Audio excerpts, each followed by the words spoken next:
अच्छा, तो आपको आइडिया हो गया कि जो केपीके के स्टूडेंट्स हैं वो चैप्टर नंबर 10 अपनी बुक से रीड करेंगे इस जो आज का लेक्चर है इसमें, और एमडी कैट के जो स्टूडेंट्स हैं वो पंजाब की जो बुक है फर्स्ट वीक फेस की उससे चैप्टर नंबर 11 पढ़ेंगे। लेकिन एमडी कैट में कंप्लीट चैप्टर इंक्लूड नहीं है, उसके कुछ टॉपिक्स इंक्लूड हैं। तो एमडी कैट में जो टॉपिक इंक्लूड है वो मैं लिख देता हूँ। इसमें सबसे पहले आप लोगों ने एक टॉपिक पढ़ना है प्रेशर ऑफ गैस। ठीक है, प्रेशर ऑफ गैस का टॉपिक पढ़ेंगे। इसके अलावा आप लोगों ने एक कंसेप्ट इसमें डिस्कस करना है टेम्परेचर ऑफ गैस का। प्रेशर ऑफ गैस का एक टॉपिक है, टेम्परेचर ऑफ गैस का एक टॉपिक है। फिर K M T kinetic molecular theory जो है उसके हम पोस्टुलेट्स को इसके अंदर डिस्कस करेंगे। इसके बाद आप लोगों ने एक आइडियल गैस इक्वेशन पढ़ी थी, P V is equal to N R T. ये तो जो केमिस्ट्री में कंसेप्ट है वो ज़्यादा अच्छे हैं, वही आप लोगों ने यूज़ कर लेने हैं। इसके अलावा आप लोगों ने एक टॉपिक पढ़ना है इंटरनल एनर्जी। ठीक है, इंटरनल एनर्जी का हम टॉपिक पढ़ेंगे, और एक टॉपिक है स्पेसिफिक हीट वाला। ठीक है, स्पेसिफिक हीट वाला, ये टॉपिक्स आप लोगों ने इसमें स्टडी करने हैं। जो बच्चे रिपीटर्स हैं अपने एमडी कैट के उनको आइडिया होगा, लास्ट ईयर मैंने first law of thermodynamics, second law of thermodynamics, gas laws और थर्मोडायनेमिक्स टेम्परेचर की स्केल वगैरह भी पढ़ाई थी। लेकिन अब वो जो न्यू कोर्स है उसके अंदर वो इंक्लूड नहीं है। तो इन शॉर्ट एमडी कैट वाले स्टूडेंट्स ने सिर्फ यही वाले टॉपिक्स पढ़ने हैं। लेकिन जो आप में से इंजीनियरिंग के स्टूडेंट्स हैं या जो केपीके का इंटरेस्ट दे रहे हैं, उन्होंने ये चैप्टर 10 जो है वो उनकी बुक का बनता है वो कंप्लीट ही पढ़ेंगे। अच्छा, अब इशू ये है कि ये जो दो टॉपिक्स हैं ना, पहले pressure of gas and temperature of gas, आप ज़्यादातर स्टूडेंट्स ने क्योंकि केपीके की ही बुक फर्स्ट ईयर में फॉलो की हुई है, तो ये दोनों टॉपिक्स जो हैं वो उस केपीके की बुक में नहीं है। लेकिन आप जो ईटा के स्टूडेंट्स हैं, आप कोई भी अपना पास पेपर उठाकर देखेंगे ना, तो तकरीबन हर साल प्रेशर ऑफ गैस या टेम्परेचर ऑफ गैस से रिलेटेड क्वेश्चन आए हुए हैं। तो इसलिए ये वाला टॉपिक उनकी बुक में तो नहीं लिखा हुआ, लेकिन इसके लिंक क्वेश्चंस काफ़ी सारे आते हैं। इसलिए ये वाला टॉपिक आप लोगों ने एक्स्ट्रा में पढ़ना है, आप लोग इस टॉपिक को स्किप नहीं करेंगे। तो हम स्टार्ट लेते हैं प्रेशर ऑफ गैस से। तो सबसे बेसिक जो चीज़ है ना, जो एमडी कैट वाले स्टूडेंट्स हैं वो सिर्फ इस टॉपिक के फार्मूलाज पे गौर करें। मतलब उनको इस टॉपिक के जो फार्मूलाज हैं वो एमसीक्यू में ज़्यादा पूछे जाते हैं।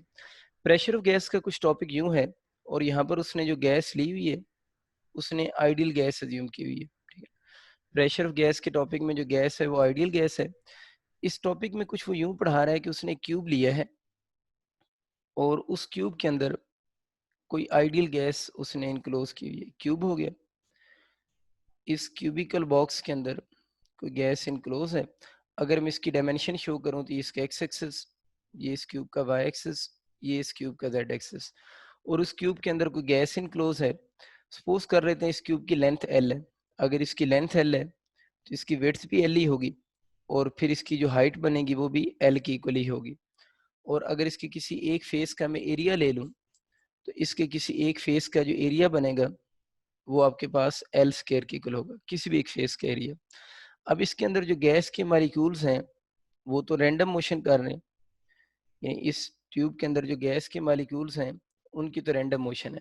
तो अब हम जो प्रेशर की बात कर रहे हैं ना, प्रेशर ऑफ गैस, वो हम एक आइडियल गैस का प्रेशर स्टडी कर रहे हैं जो कि क्यूबिकल वेसल के अंदर इनक्लोज है। तो उसके प्रेशर का फार्मूला जो बनता है वो 2/3 N naught into kinetic energy. ये उसका फार्मूला है, P equal to 2/3 N naught into kinetic energy. Kinetic energy तो आप लोगों को ऑलरेडी आइडिया क्या चीज़ होती है, और ये जो सिंबल है ये एवरेज की सिंबल लगी हुई है। इस सिंबल को हम एवरेज की सिंबल बोलते हैं। एन नॉट इसमें क्या है, फर्स्ट ऑफ ऑल बच्चों हम ये देखेंगे कि इसके फार्मूलाज किस किस शेप के आ सकते हैं।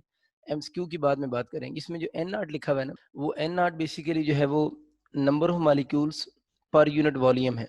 यानी एन नॉट यहाँ पर जो लिखा हुआ है वो number of molecules per unit volume को हम कहते हैं। N number of molecules, number of उसके जो मॉलिक्यूल्स हैं, और वी कैपिटल तो वॉल्यूम के लिए है। तो इस फार्मूले की शेप चेंज होकर थोड़ी यूं भी तो लिखी जा सकती है ना, 2/3 नंबर ऑफ मॉलिक्यूल पर यूनिट वॉल्यूम इनटू आपके पास क्या हो जाएगी, काइनेटिक एनर्जी हो जाएगी। तो अगर पेपर में आता है ना कौन सा फार्मूला प्रेशर ऑफ गैस का करेक्ट है, तो एक तो ये वाला फार्मूला आप लोगों ने चूज करना है। एक अब ये वाला फार्मूला चूज करेंगे 2/3 n/v इंटू काइनेटिक एनर्जी। जो केपीके के स्टूडेंट्स हैं उनका फार्मूला आइडेंटिफाई होने के क्वेश्चन नहीं आते, उनका डायरेक्ट एमसीक्यू आएगा। ये फार्मूला आइडेंटिफिकेशन के क्वेश्चन एमडी कैट के लिए होते हैं, लेकिन ज़ाहिर है फार्मूला तो आपको पता होंगे तभी आप उसके एमसीक्यू भी सॉल्व कर सकेंगे। लेकिन केपीके वाले स्टूडेंट्स को ये फार्मूलाज की आइडेंटिफिकेशन के जो क्वेश्चन हैं वो उनके नहीं आते, उनका डायरेक्ट न्यूमेरिकल आता है। अच्छा, इस वी को उधर ले जाते हैं। अगर इस वी को उधर ले जाएं, वी तो वॉल्यूम है, तो बन जाएगा P V equal to 2n। ये वी उधर चला गया ना, 2n/3 और n2 हमारे पास बन जाएगा काइनेटिक एनर्जी। तो ये उस फार्मूले की थर्ड फॉर्म होगी। इस फॉर्म से रिलेटेड भी आपके क्वेश्चन बन सकते हैं। अगर इसी को मैं थोड़ा और सॉल्व करूं तो देखिए ये बन जाएगा P V equal to 2n/3 तो है ही। काइनेटिक एनर्जी का फार्मूला तो हाफ एम वी स्क्वायर होता है, तो ये 2 इस 2 से कैंसिल हो जाएगा। तो पीवी का फार्मूला थोड़ा मॉडिफाई होकर कुछ यूं बन जाएगा। आपके पास एम कांस्टेंट है ना, इस कांस्टेंट के एवरेज से बाहर भी लिख सकते हैं, mn/3 इंटू वी का स्क्वायर हो जाएगा। तो ये वाला फार्मूला भी आपकी आइडेंटिफिकेशन के लिए आ सकता है। एक पीवी की फॉर्म में ये वाला फार्मूला और पीवी की फॉर्म में एक ये वाला फार्मूला भी बन सकता है। अगर हम 2 को कैंसिल कर दें तो mn/3 इंटू वी का स्क्वायर हो जाएगा। ये कुछ बेसिक फार्मूलाज हैं जो आप लोगों ने अपने माइंड में रखने हैं। सिर्फ मैं ये नहीं कह रहा कि आप सारे याद कर रखें, आप एक फार्मूला ये वाला याद करें। इस फार्मूले को यूज करके बाकी आप कोई भी फार्मूला बना सकते हैं। अब इस फार्मूले में अगर आप गौर करें तो इस फार्मूला में 2/3 n0 तो कांस्टेंट है ना, यानी इस फार्मूले में अगर देखा जाए तो 2/3 n0 तो यहाँ पर कांस्टेंट है। अगर 2/3 n0 यहाँ पर कांस्टेंट लिखा हुआ है तो इसी फार्मूले को अगर हम माइंड में रखें तो मैं लिख सकता हूँ प्रेशर का एवरेज काइनेटिक एनर्जी के साथ डायरेक्ट रिलेशन। अब इसके आपके जो है एमसीक्यू बनेंगे ज्यादातर कि प्रेशर का एवरेज काइनेटिक एनर्जी के साथ डायरेक्ट रिलेशन है। अब एक एमसीक्यू आ रहा होता है कि ये वाला फार्मूला किस प्रोसेस के लिए है, क्योंकि प्रोसेस की आगे हम डिटेल पढ़ेंगे। 4 प्रोसेस होते हैं, आपको आइडिया भी है, आइसोबैरिक, आइसोकोरिक वगैरह जो है। अब वो पूछ रहे हैं ये वाला फार्मूला किस केस के लिए है, pressure is directly proportional to kinetic energy. अच्छा, इसमें अगर काइनेटिक एनर्जी पूछता है तो किस गैस की बात हो रही है, आइडियल गैस की बात हो रही है। वैसे मैं आइडियल गैस को डिटेल से इंटरनल एनर्जी के टॉपिक में जाकर डिस्कस करूंगा इसमें, लेकिन अभी आप सारों को थोड़ा बहुत केमिस्ट्री से आइडिया होगा कि आइडियल गैस के जो मॉलिक्यूल्स होते हैं, अगर उनकी काइनेटिक एनर्जी की बात करें तो आइडियल गैस के मॉलिक्यूल के पास सिर्फ ट्रांसलेशनल काइनेटिक एनर्जी होती है। आइडियल गैस के मॉलिक्यूल्स के पास रोटेशनल या बाकी जो काइनेटिक एनर्जीज है वो नहीं होती। ये बात आप लोगों ने याद रखनी है कि आइडियल गैस के जो मॉलिक्यूल्स हैं उनके पास जो काइनेटिक एनर्जी होगी वो आपका ट्रांसलेशनल काइनेटिक एनर्जी होगी only. Ideal gas molecules have only translational kinetic energy. इसमें मैं बहुत डिटेल से बात करूंगा जब ये इंटरनल एनर्जी आप लोगों को पढ़ाऊंगा। अभी इस पे बात नहीं करता, अभी बस सब थोड़ा इतना याद रख लें कि इनके पास ट्रांसलेशन काइनेटिक एनर्जी होगी। मसला ये बन रहा था कि ये वाला फार्मूला किस प्रोसेस के लिए लिखा गया है।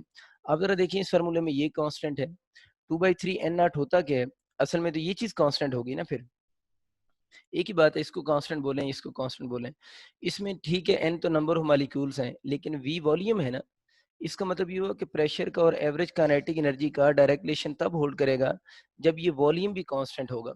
और ऐसा प्रोसेस जिसमें वॉल्यूम कांस्टेंट होता है उस प्रोसेस को हम आइसोकोरिक प्रोसेस कहते हैं।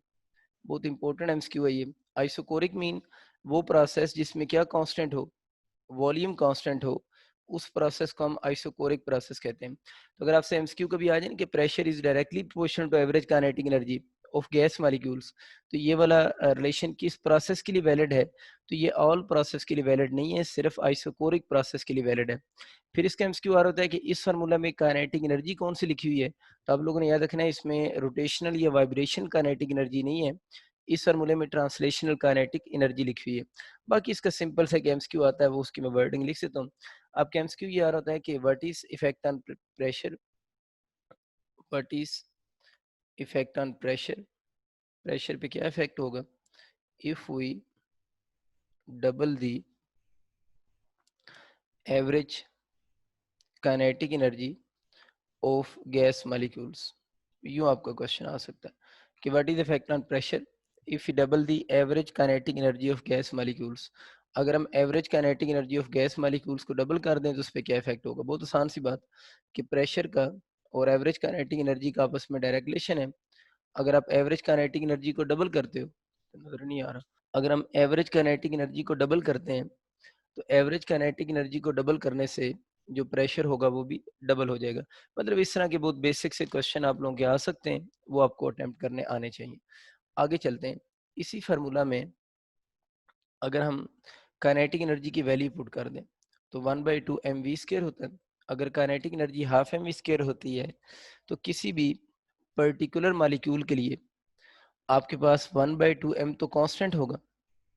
आइडियल गैस के सारे मॉलिक्यूल की मास तो सेम होगी ना, यूँ समझ लें कि आइडियल गैस के सब मॉलिक्यूल की मास तो सेम होती है। तो इस फार्मूले में 1/2 तो कांस्टेंट हो गया, तो प्रेशर का डायरेक्ट रिलेशन बनेगा v के स्क्वायर के साथ।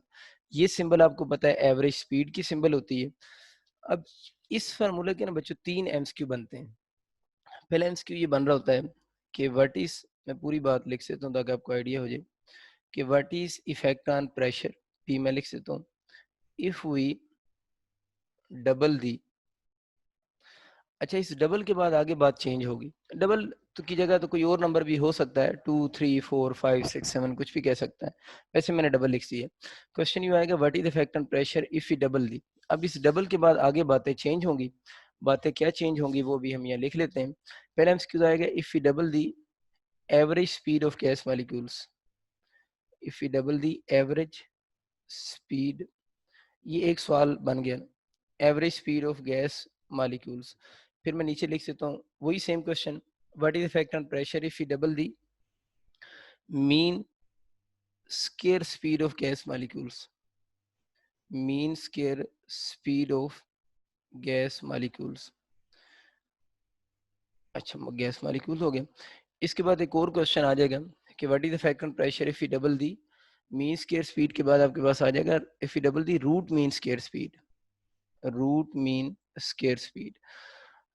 अच्छा, अब बच्चों आप लोगों ने जब क्वेश्चन आएगा ना तो ध्यान से पढ़ लेना है कि ऑफ गैस मॉलिक्यूल्स कि किसकी बात हो रही है ना, यानी किस स्पीड को डबल किया जा रहा है। एवरेज स्पीड को डबल है, डबल तो जरूरी नहीं, वो पता है कोई भी नंबर हो सकता है, कोई भी उसमें नंबर लिखा हुआ आ सकता है, लेकिन जनरली यही आते होते हैं डबल के क्वेश्चन आते हैं। एवरेज स्पीड वर्ड यूज हो सकता है, mean square speed word use हो सकता है, और वर्ड बच्चों root mean square speed use हो सकता है। शुरू करते हैं।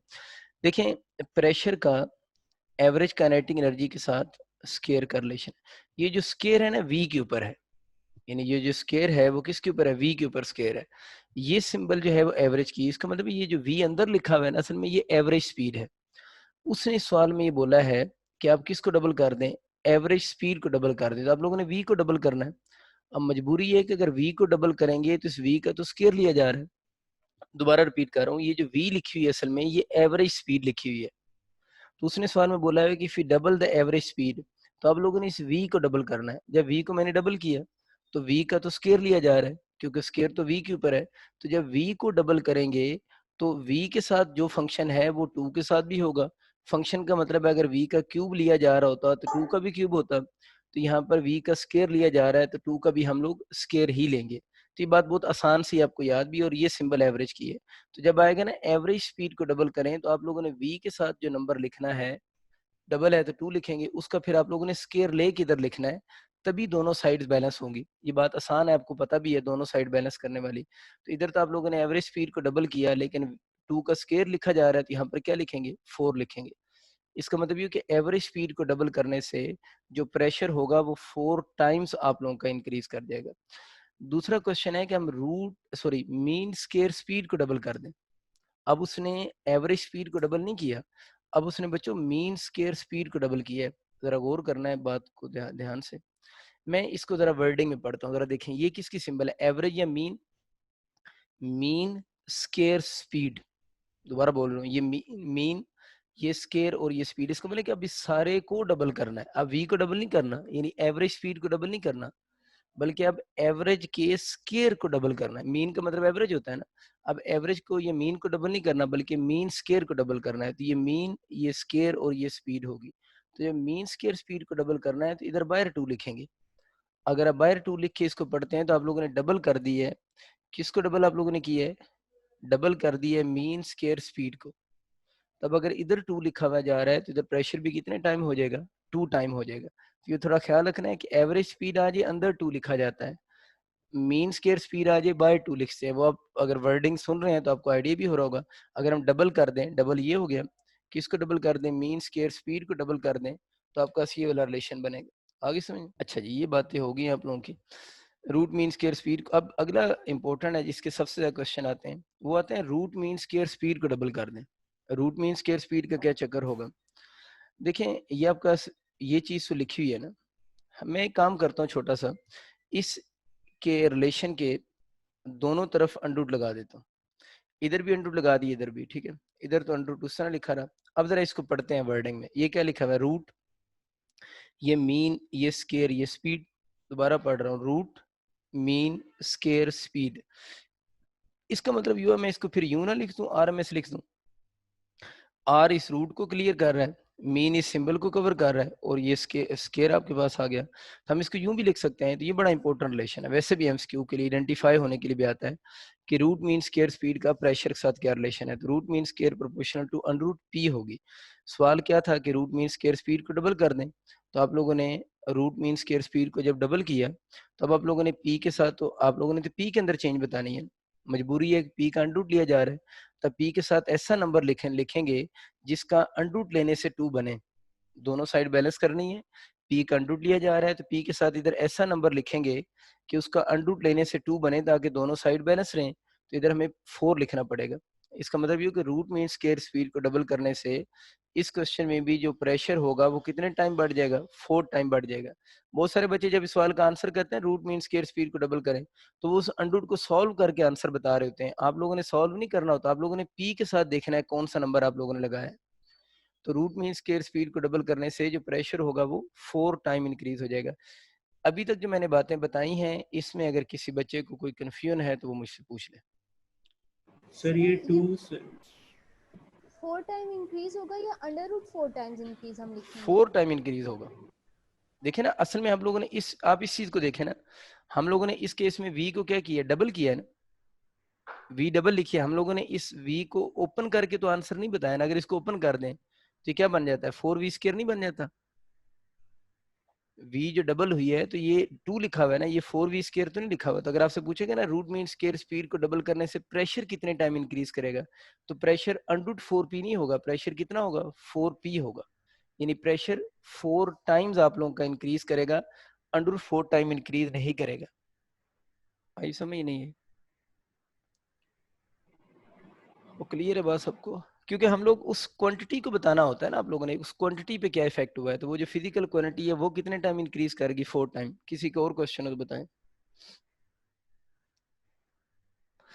नहीं है, चलें आगे चलते हैं। हमें थोड़ा बहुत आइडिया हो गया कि रूट मीन स्क्वायर स्पीड जो होती है वो क्या होती है, और उसका जो प्रेशर वगैरह के साथ अगर हम रिलेशन बनाते हैं तो क्या होगा।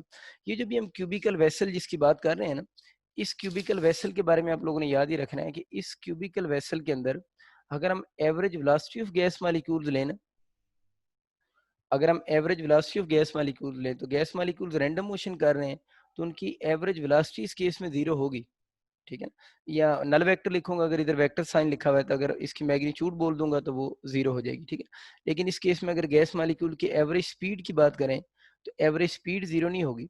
यानी इस चैम्बर में गैस के मालिक्यूल्स की जो एवरेज वेलोसिटी तो बच्चे 0 होगी, लेकिन इसके अंदर जो एवरेज स्पीड होगी वो 0 की इक्वल नहीं होगी। वेलोसिटी आपको तो वेक्टर क्वांटिटी है ना, अगर एक मालिक्यूल यूं फॉरवर्ड जा रहा है देन बैकवर्ड भी आ रहा है, तो इसकी ये वाली वेलोसिटी और ये वाली वेलोसिटी एवरेज निकालें ना, तो एक दूसरे को कैंसिल आउट कर देंगी। तो इस चैम्बर के अंदर गैस के मालिक्यूल की एवरेज वेलोसिटी 0 होती है, एवरेज स्पीड 0 नहीं होती। तो अगर कभी इस तरह को कोई क्वेश्चन आ जाए तो आपको अटेम्प्ट करना आना चाहिए। अच्छा जी, अब थोड़ी सी बेसिक कैलकुलेशन की तरफ आते हैं। देखें, उसने जो ज्यूम किया हुआ है ना बुक में, अब जो मैं बातें कर रहा हूँ ना, ये दोबारा अगेन फार्मूलाज की तरफ आ गया हूँ। तो ये वाले केपीके के लिए मैंने बताया था, उनके फार्मूला आइडेंटिफाई होने का क्वेश्चन नहीं आएगा। हम उन, क्योंकि आइडियल गैस के मालिक्यूल्स हैं, सब मालिक्यूल की मास तो सेम होती है। अगर सब मालिक्यूल की मास सेम है तो एम मास होगी किसी एक मालिक्यूल की मास।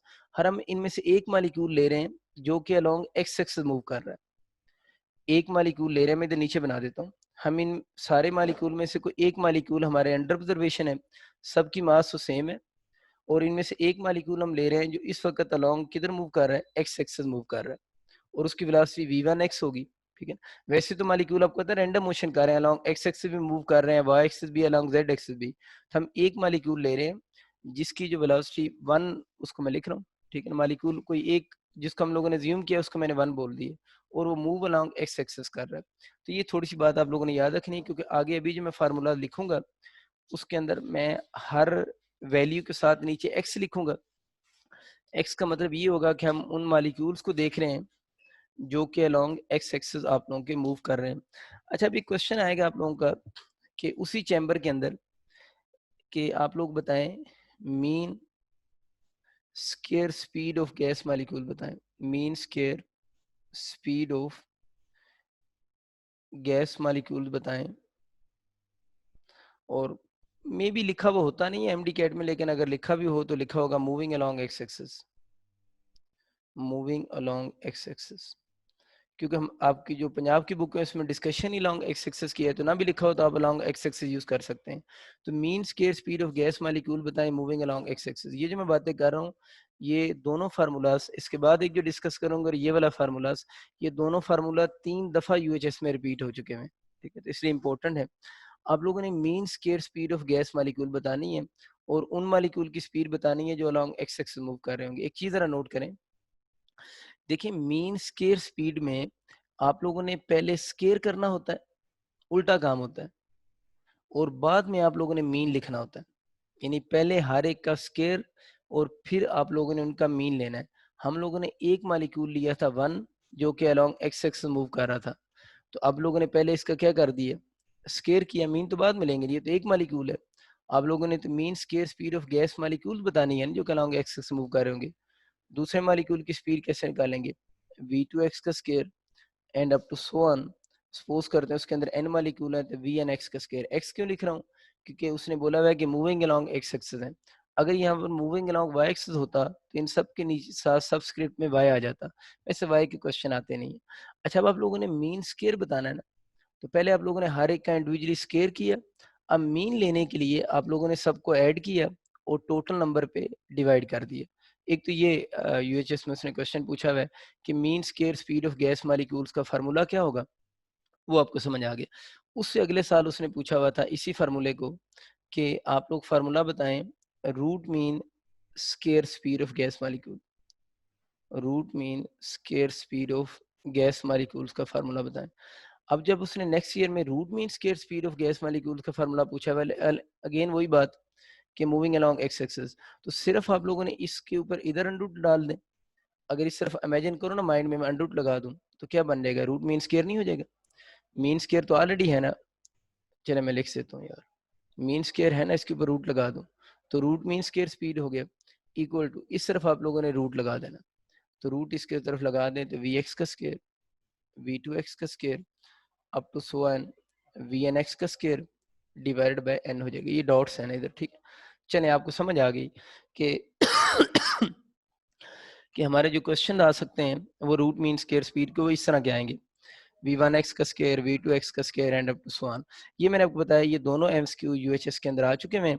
केपीके के जो स्टूडेंट्स हैं उनके इस तरह के फार्मूलाज आइडेंटिफाई होने के लिए नहीं आते, तो इसलिए उनको इस चीज़ की कन्फ्यूजन नहीं होगी, ठीक है। अच्छा, आपको समझ आ गया कि रूट मीन स्केयर स्पीड के फार्मूलाज इस तरह के बनेंगे। अब हम दोबारा इनके क्वेश्चन की तरफ आ जाते हैं। क्वेश्चन इसके कुछ यूँ आ सकते हैं, ये भी यूएचएस में भी क्वेश्चन आया हुआ है और आपके जो ईटा के पास पेपर हैं उनमें भी इस तरह का क्वेश्चन रिपीट हुआ हुआ है। कोई मैं वैल्यूज ले लेता हूँ। मैं कहता हूँ कि gas molecules have speeds, gas के मॉलिक्यूल्स की कुछ स्पीड कुछ यूँ है, 1 मीटर पर सेकंड है, एक की 2 मीटर पर सेकंड है, एक मॉलिक्यूल की स्पीड 3 मीटर पर सेकंड है। मतलब गैस के कुछ मॉलिक्यूल है उनकी स्पीड 1 2 3 मीटर पर सेकंड गिवन है।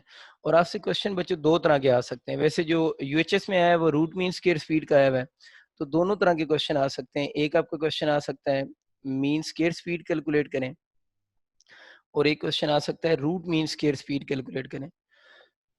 तो पहले हम मीन स्क्वायर स्पीड पे बात करते हैं। देखिए मीन स्क्वायर स्पीड में पहले क्या स्टेप है, स्क्वायर, दूसरे नंबर पे मीन लेना है।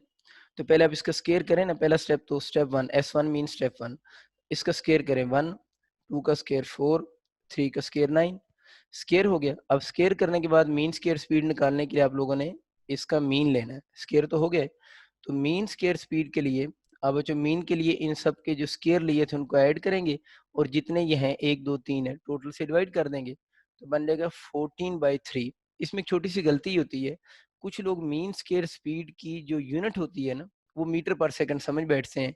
इसकी यूनिट मीटर पर सेकंड नहीं होगी, इसकी unit metre square over second square होगी। वो आपको भी समझ आता है, क्योंकि उसने जो वेलोसिटी सी ना, इन वेलोसिटीज का स्क्वायर किया हुआ है ना, तो जब इसका स्क्वायर करोगे तो अगर 1 का स्क्वायर हो रहा है तो यूनिट का भी तो स्क्वायर साथ में होता है ना। तो इसकी यूनिट अगर आपसे कभी पूछ ले तो metre square over second square होगी। मतलब मीन स्क्वायर स्पीड जो है, इसके फार्मूला में जो लिखी हुई है बात, वो यूनिट लिखी हुई तो है, मतलब इसके नाम में स्पीड तो आता है, लेकिन मीन स्क्वायर स्पीड की यूनिट्स जो हैं वो स्पीड वाली नहीं है, बल्कि इसकी यूनिट मीटर स्क्वायर ओवर क्या बनती हैं, सेकंड स्क्वायर बनती हैं। बस इसके नाम में स्पीड आता है, लेकिन इसकी यूनिट स्पीड वाली नहीं है। खैर, आपको समझ आ गई बात। अच्छा, अब हम बच्चे बात करते हैं रूट मीन स्क्वायर स्पीड की। तो मीन स्क्वायर स्पीड का रूट ले लें, इसको मैं पढ़ता हूँ रूट मीन स्क्वायर स्पीड, तो वीआरएमएस बन गई। इसको मतलब कि मीन स्क्वायर स्पीड अगर हमारे पास हो तो रूट मीन स्क्वायर स्पीड बनाना बड़ा आसान है, सिर्फ उसके ऊपर अंडरूट लगा दें। इसके ऊपर अंडरूट लगाया तो कितना बन जाएगा 14/3। अब इसके ऊपर भी अंडरूट से सॉल्व करोगे तो मीटर पर सेकंड इसकी यूनिट आ गई, ठीक। तो रूट मीन स्क्वायर स्पीड की यूनिट मीटर पर सेकंड ही होती है, लेकिन मीन स्क्वायर स्पीड की यूनिट मीटर स्क्वायर ओवर क्या बनेगी, सेकंड स्क्वायर आपके पास यूनिट होगी। तो आपको आइडिया हो गया कि इस तरह के अगर आपको कोई भी स्पीड गिवन हो, मैंने तो सिंपल सा क्वेश्चन लिया है, तो आपके पास 3 मालिक्यूल ही यूजुअली गिवन होते हैं, यानी 3 मालिक्यूल की स्पीड गिवन होती है। अगर मालिक्यूल 3 से ज्यादा भी हो जाए तो फिर भी इतना बड़ा इशू नहीं होता, आप इजीली उसको सॉल्व कर सकते हैं। बस आप लोगों ने पहले स्क्वायर करने हैं, फिर मीन लेने हैं, तो मीन स्क्वायर स्पीड बन जाएगी। अगर रूट मीन स्क्वायर स्पीड पूछी हुई है तो उसी सवाल का अंडरूट ले लेंगे तो वो रूट मीन स्क्वायर स्पीड के इक्वल होगा। यहाँ तक कोई कंफ्यूजन है तो आप लोग पूछ लें। अच्छा जी, इससे आगे फिर दोबारा चलते हैं, कुछ बातें और करते हैं। इसके बाद हम दोबारा थोड़ा सा फिर फार्मूलाज की तरफ वापस आएंगे। ये लेकिन बात जो है ना, ये मैंने आपको चैप्टर नंबर 3 में भी बताई थी, तो ये अब दोबारा आप लोगों ने देख लेनी है। तो ये डेफिनेटली आपसे ईटा वालों से भी पूछ सकता है। वो जो क्यूबिकल वेसल है ना, हम लोगों ने बोला हुआ तो उसकी लेंथ एल है। एक छोटी सी बात पहले करता हूँ, फिर आगे चलते हैं। इनमें से हम अभी ये बात कर रहे थे कि मालिक्यूल है जिसकी मास एम है, वैसे सबकी मास एम ही है क्योंकि आइडल गैस के मालिक्यूल है। वो बच्चों अलोंग एक्स एक्सिस मूव कर रहा है विद स्पीड v1x से। जब उसने ये क्यूब समझ लेना, पूरा क्यूब है, ठीक है, ये उसकी एक वॉल है। इस वॉल के साथ जब जाकर इस मालिक्यूल ने कोलाइड किया है तो वहां से ये मालिक्यूल बाउंस बैक हुआ है। अब इस मालिक्यूल का इस जगह पर जो कुलियन हुआ है वो तो इलास्टिक कुलियन है, यानी इस जगह पर उसका जो कुलियन हुआ है वो असल में इलास्टिक कुलियन है। मतलब इसमें वेलोसिटी की मैग्नीट्यूड चेंज नहीं होगी, सिर्फ वेलोसिटी की डायरेक्शन चेंज होगी। तो इसकी जो वेलोसिटी अब बनेगी वो -v1x हो जाएगी, ठीक है। अच्छा, इसकी इधर वेलोसिटी v1x, वापस आते हुए वेलोसिटी -v1x। ये मैंने पहले भी सवाल आपसे करवाया था। सवाल यूं आएगा, एक molecule along x axis move कर रहा है विद वेलोसिटी v1x, उसने उस वॉल के साथ कुलियन किया है और उसका जो कुलियन हुआ है वो इलास्टिक कुलियन है। अगर उसका इलास्टिक कुलियन है तो आपसे इस क्वेश्चन पूछेगा, बताएं चेंज इन मोमेंटम कितना होगा। तो चेंज इन मोमेंटम का जो फार्मूला होगा, final momentum minus initial momentum होगा। अब आप जरा देखें इसका फाइनल मोमेंटम, ये वेलोसिटी पता है ना वेक्टर क्वांटिटी है, तो माइनस साइन आ रहा है, इसकी डायरेक्शन क्या हो रही, चेंज हो रही है। तो डेल्टा पी जब हम निकालेंगे, ठीक है ना, चाहे तो वेक्टर साइन लगा लें, तो इस तरफ जब हम डेल्टा पी इसका निकालेंगे तो आपका फाइनल मोमेंटम क्या हो जाएगा, आपका एम, फाइनल वेलोसिटी कितनी है v1x माइनस फार्मूले का हो गया, और m इंटू v1x। इधर ना ही लगाएं क्योंकि हम उधर फिर हमें यूनिट वेक्टर लिखना पड़ जाएगा। तो delta p equal to minus M V one X minus M V one X. तो डेल्टा पी किसकी इक्वल हो जाएगा, -2m v1x हो जाएगा। तो ये बात आपको समझ आ गई कि अगर आपसे ये पूछता है कि अगर ये मालिक्यूल उस वॉल के साथ जाकर कोलाइड कर रहा है तो उसका चेंज इन मोमेंटम बताएं, तो उसका चेंज इन मोमेंटम जो होगा वो जीरो के इक्वल नहीं होगा, बल्कि उसका change in momentum -2m v1x होगा। और ये -2m v1x क्यों आ रहा है, वो आपको आइडिया हो गया है कि जब हम इस फार्मूला में वैल्यूज पुट करते हैं तो ये वाला माइनस जो है, अगर ये प्लस होता, ये माइनस फार्मूले वाला होता तो कैंसिल कर देते ना। इस माइनस की वजह से ये वाला आंसर जीरो के इक्वल नहीं हुआ, बल्कि -2m v1x हो गया। ये तो आसान बात ही हमने पहले की भी हुई है, क्योंकि इस टॉपिक में भी है तो आपको आनी चाहिए। अच्छा, अभी मैं बात करने लगा हूँ, उसको जरा ध्यान सुनिएगा दोबारा। ये बात अगेन एमडी कैट के बच्चों के लिए है, क्योंकि फार्मूला में लिखूंगा, फार्मूला केपीके में नहीं पूछेगा। ये आप माइंड में रखें, क्यूब है और ये क्यूब के टू अपोजिट फेस हैं, एक ये वाला फेस है, एक ये वाला फेस है। मैं पूरा क्यूब बार बार नहीं बनाता, ये एक फेस, ये क्यूब का दूसरा फेस, टोटल लेंथ एल।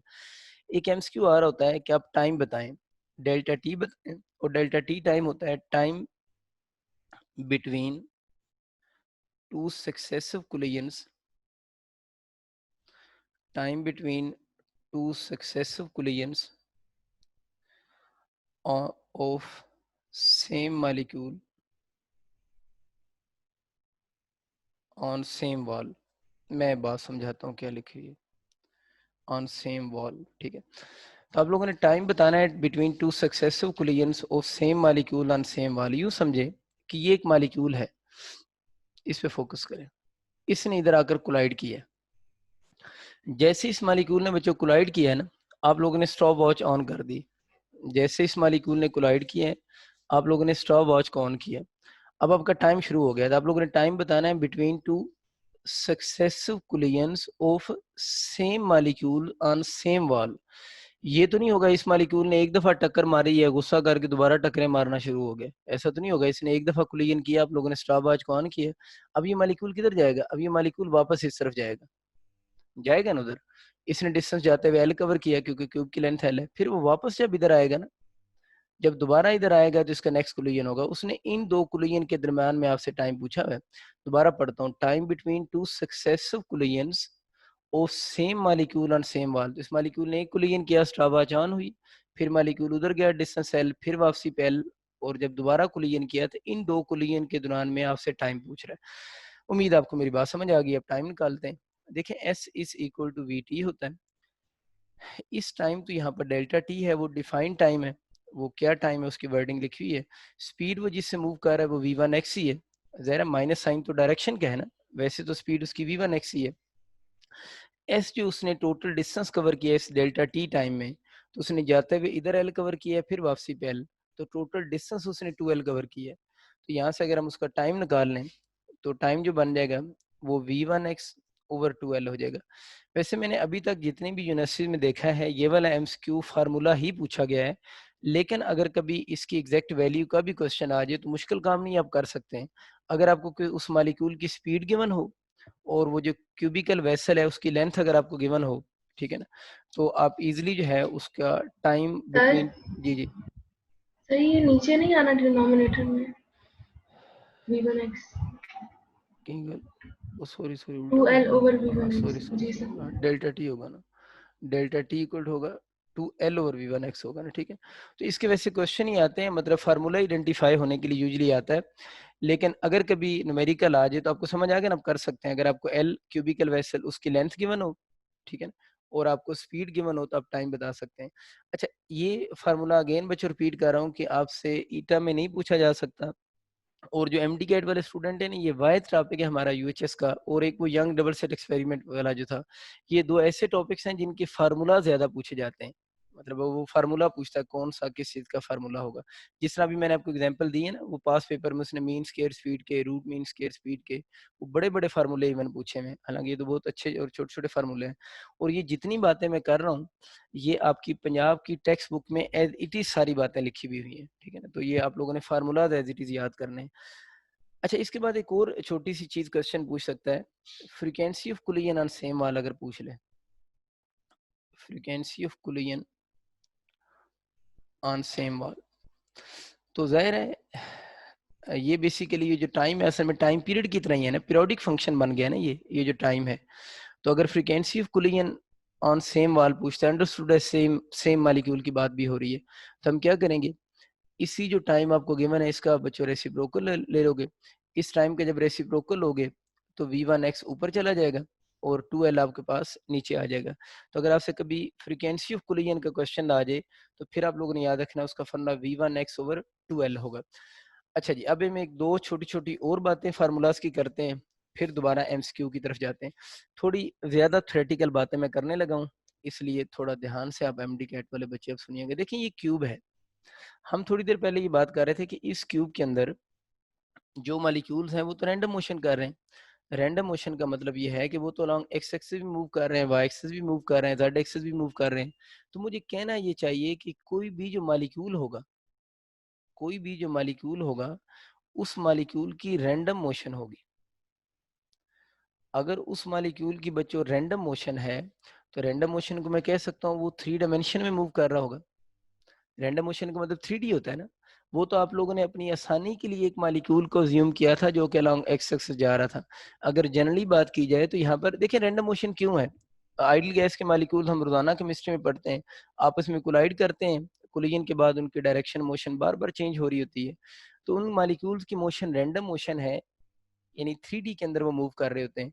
अगर वो 3D के अंदर मूव कर रहे हैं तो उसकी वेलोसिटी के तीनों कंपोनेंट्स होंगे, यानी मॉलिक्यूल की वेलोसिटी का एक्स कंपोनेंट भी होगा, मॉलिक्यूल की वेलोसिटी का वाई कंपोनेंट भी होगा, और जो मॉलिक्यूल्स हैं उनकी वेलोसिटी का जेड कंपोनेंट भी होगा। वन में चलो नहीं लिख सकता, वन एक मॉलिक्यूल के लिए हो जाएगा।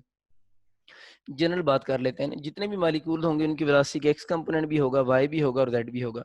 अब सारों से अगर मैं पूछूं कि स्पेस के अंदर 3 डायमेंशन में किसी वेक्टर की मैग्नीट्यूड कैलकुलेट करने का क्या फार्मूला था, तो हर किसी को याद होगा कि अगर ये एक वेक्टर ए है जो कि स्पेस में है, तो उसकी मैग्नीट्यूड कैलकुलेट करने के लिए हम ए एक्स का स्केयर करेंगे, प्लस ए वाई का स्केयर है, उधर जगह का मैं इसलिए नीचे लिख रहा हूँ, प्लस ए जेड का स्केयर हो जाएगा। मतलब उसके एक्स वाई और जेड कंपोनेंट के स्केयर कर देंगे। तो अगर मैं इसकी दोनों तरफ स्केयर कर दूं तो इधर स्केयर आ जाएगा, फिर इधर अंडरूट लिखने की जरूरत नहीं होगी। बड़ी आम सी बात, ठीक है। अब ये जो मॉलिक्यूल है ये भी रैंडम मोशन कर रहा है, तो अगर इस मॉलिक्यूल की मैं एवरेज वेलोसिटी आपसे पूछूं, यानी एवरेज वेलोसिटी इसकी कैलकुलेट या एवरेज स्पीड इसकी कैलकुलेट करना चाहते हैं, तो एवरेज स्पीड इसकी अगर हम कैलकुलेट करेंगे, क्योंकि एवरेज वेलोसिटी तो जीरो होती है, एवरेज स्पीड अगर हम इसकी कैलकुलेट करना चाह रहे हैं तो कैसे कैलकुलेट करेंगे? इसके ये जरा देखें, ए एक्स का स्केयर आ रहा है ना, इसके एक्स कंपोनेंट का स्केयर, ये पता नहीं स्केयर इसके अंदर होता है, वैसे ब्रैकेट इसके अंदर स्केयर होता है इस जगह पे। अच्छा इसके बाद इसके वाई कंपोनेंट के स्केयर, जिनको नहीं समझ आ रही इस इक्वेशन को समझें बस, ये इक्वेशन वेक्टर की है ना, उधर से आपको सही कंसेप्ट क्लियर हो जाएगा। अब हो जाएगा वी जेड का स्केयर। अब दो तरीके हैं इस इक्वेशन को लिखने के। एक तरीका तो ये कि अगर आप इधर स्केयर नहीं लगाते तो इस सारे के ऊपर आप अंडर का साइन लगाएं, अगर इधर स्केयर नहीं लगाते तो इधर सारे के ऊपर अंडर का साइन लगा दें, या इधर अगर स्केयर लगा देते हैं, देखें जब इस तरफ मैं इसके ऊपर स्केयर लिख दूंगा तो फिर मुझे उस साइड पे अंडर लिखने की जरूरत नहीं होगी। तो थोड़ी सी बात आप लोगों ने याद रखनी है कि अब डिपेंड करता है ना यूनिवर्सिटी में कैसे एमसीक्यू आया है, दोनों तरह से आ सकता है। अगर इधर अंडूट लगा होगा तो इधर सिंपल एवरेज स्पीड होगी, लेकिन अगर इधर स्केयर लगा हुआ है तो उस तरफ अंडूट का साइन यूज नहीं करना। अच्छा खैर, ये आपको समझ आ गया होगा सारों को क्या बात हुई है, इसमें कंफ्यूजन तो कोई नहीं, ये इक्वेशन कैसे बनी है? नहीं है कंफ्यूजन, ठीक होगी बात। अब वो ये कह रहे हैं कि इस क्यूबिकल वेसल के अंदर density of gas molecule uniform है। इस क्यूबिकल वेसल के अंदर density of gas molecule uniform है। ये थोड़ा सा बोरिंग टॉपिक है, लेकिन अब क्या करें, इसके एमसीक्यू ही ऐसे आते हैं। तो density of gas molecule uniform है। अब अगर density of gas molecule uniform होना, तो उनकी जो स्पीड अलोंग एक्स एक्सिस बनेगी उतनी स्पीड उनकी अलोंग वाई एक्सिस भी होगी। और ये एक्सपेरिमेंटल फैक्ट है, एक्सपेरिमेंट से बात प्रूव हुई है कि अगर किसी गैस की डेंसिटी यूनिफॉर्म हो तो उसके मॉलिक्यूल जिस वेलोसिटी से अलोंग एक्स एक्सिस जाते हैं उसी से अलोंग वाई एक्सिस जाते हैं और उसी से अलोंग जेड एक्सिस भी जाते हैं, अगर डेंसिटी यूनिफॉर्म हो तो यहाँ पर हम कह लेते हैं लेट डेंसिटी यूनिफॉर्म है। तो इसका मतलब ये होगा अगर ऊपर वाली इक्वेशन में डेंसिटी यूनिफॉर्म हो जाए तब V X V Y V Z को तीनों को किसी एक वेरिएबल की फॉर्म में लिखा जा सकता है। मैं चलें एक्स की फॉर्म में लिख सकता हूँ, ये तो एक्स लिखा ही हुआ है, इस और इसकी जगह पर भी एक्स लिख देता हूँ क्योंकि ये तीनों आपस में इक्वल हैं। तो ये बन जाएगा जनाब वी एक्स का स्केयर और प्लस बन गया वी एक्स का स्केयर। अब अगर मैं इसको थोड़ा और सॉल्व करता हूँ तो ये बन जाएगा 3v मीन एक्स का स्केयर, ठीक है। अच्छा, मुझे जो लगता है ना, मतलब जो क्वेश्चन बन सकता है वो यहाँ से ये एमसीक्यू एक तो आपका बन सकता है, तो यहाँ से वो ये दे सकता है कि वी मीन स्केयर स्पीड का आपसे फार्मूला पूछे और आप लोगों ने बताना होगा वो इस चीज के इक्वल होगा। अगर इधर स्केयर ना लगा वो तो इस तरफ कौन साइन आएगा, अंडर का साइन आएगा। उससे भी इम्पोर्टेंट जो फार्मूला बन सकता है वो ये वाला है। अगर वी मीन एक्स स्केयर को हम अलहदा कर लें तो इक्वल हो जाएगा 1/3 वी का स्केयर। और आपको पता है इसकी जगह पर आप यहाँ पर एक्स भी लिख सकते हैं, वाई भी लिख सकते हैं और इसकी जगह पर जेड भी लिख सकते हैं। उसकी वजह बेसिकली ये है कि हमें पता तो है ना ये तीनों आपस में इक्वल हैं। हम लोगों ने इक्वेशन को एक्स की फॉर्म में लेकर आए थे, लेकिन आप उसको वाई की फॉर्म में भी लिख सकते हैं, उसको जेड की फॉर्म में भी लिख सकते हैं। तो जब ये वाला फार्मूला आएगा, अगर सपोज करें 3 फार्मूले लिखे हैं, एक में एक्स के साथ इक्वेशन लिखी हुई है, एक में वाई लिखा हुआ है, एक में जेड लिखा हुआ है, और पूछता है कौन सी इक्वेशन करेक्ट है, तो तीनों ही करेक्ट काउंट होंगी।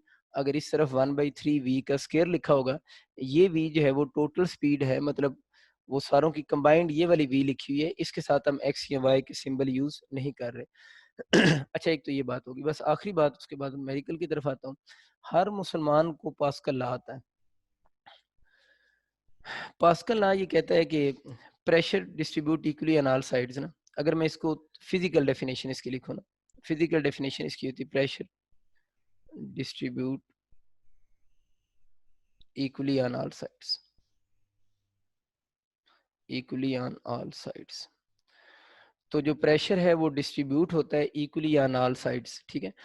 कल एक खातून ने वो नोट्स बनाकर सेंड किए थे, अगर आज भी वो क्लास में है तो सेंड कर दीजिएगा, ताकि बच्चों को, राइटिंग मेरी तो समझ मुझे खुद नहीं आती, लिख के मैं परेशान हो जाता हूँ।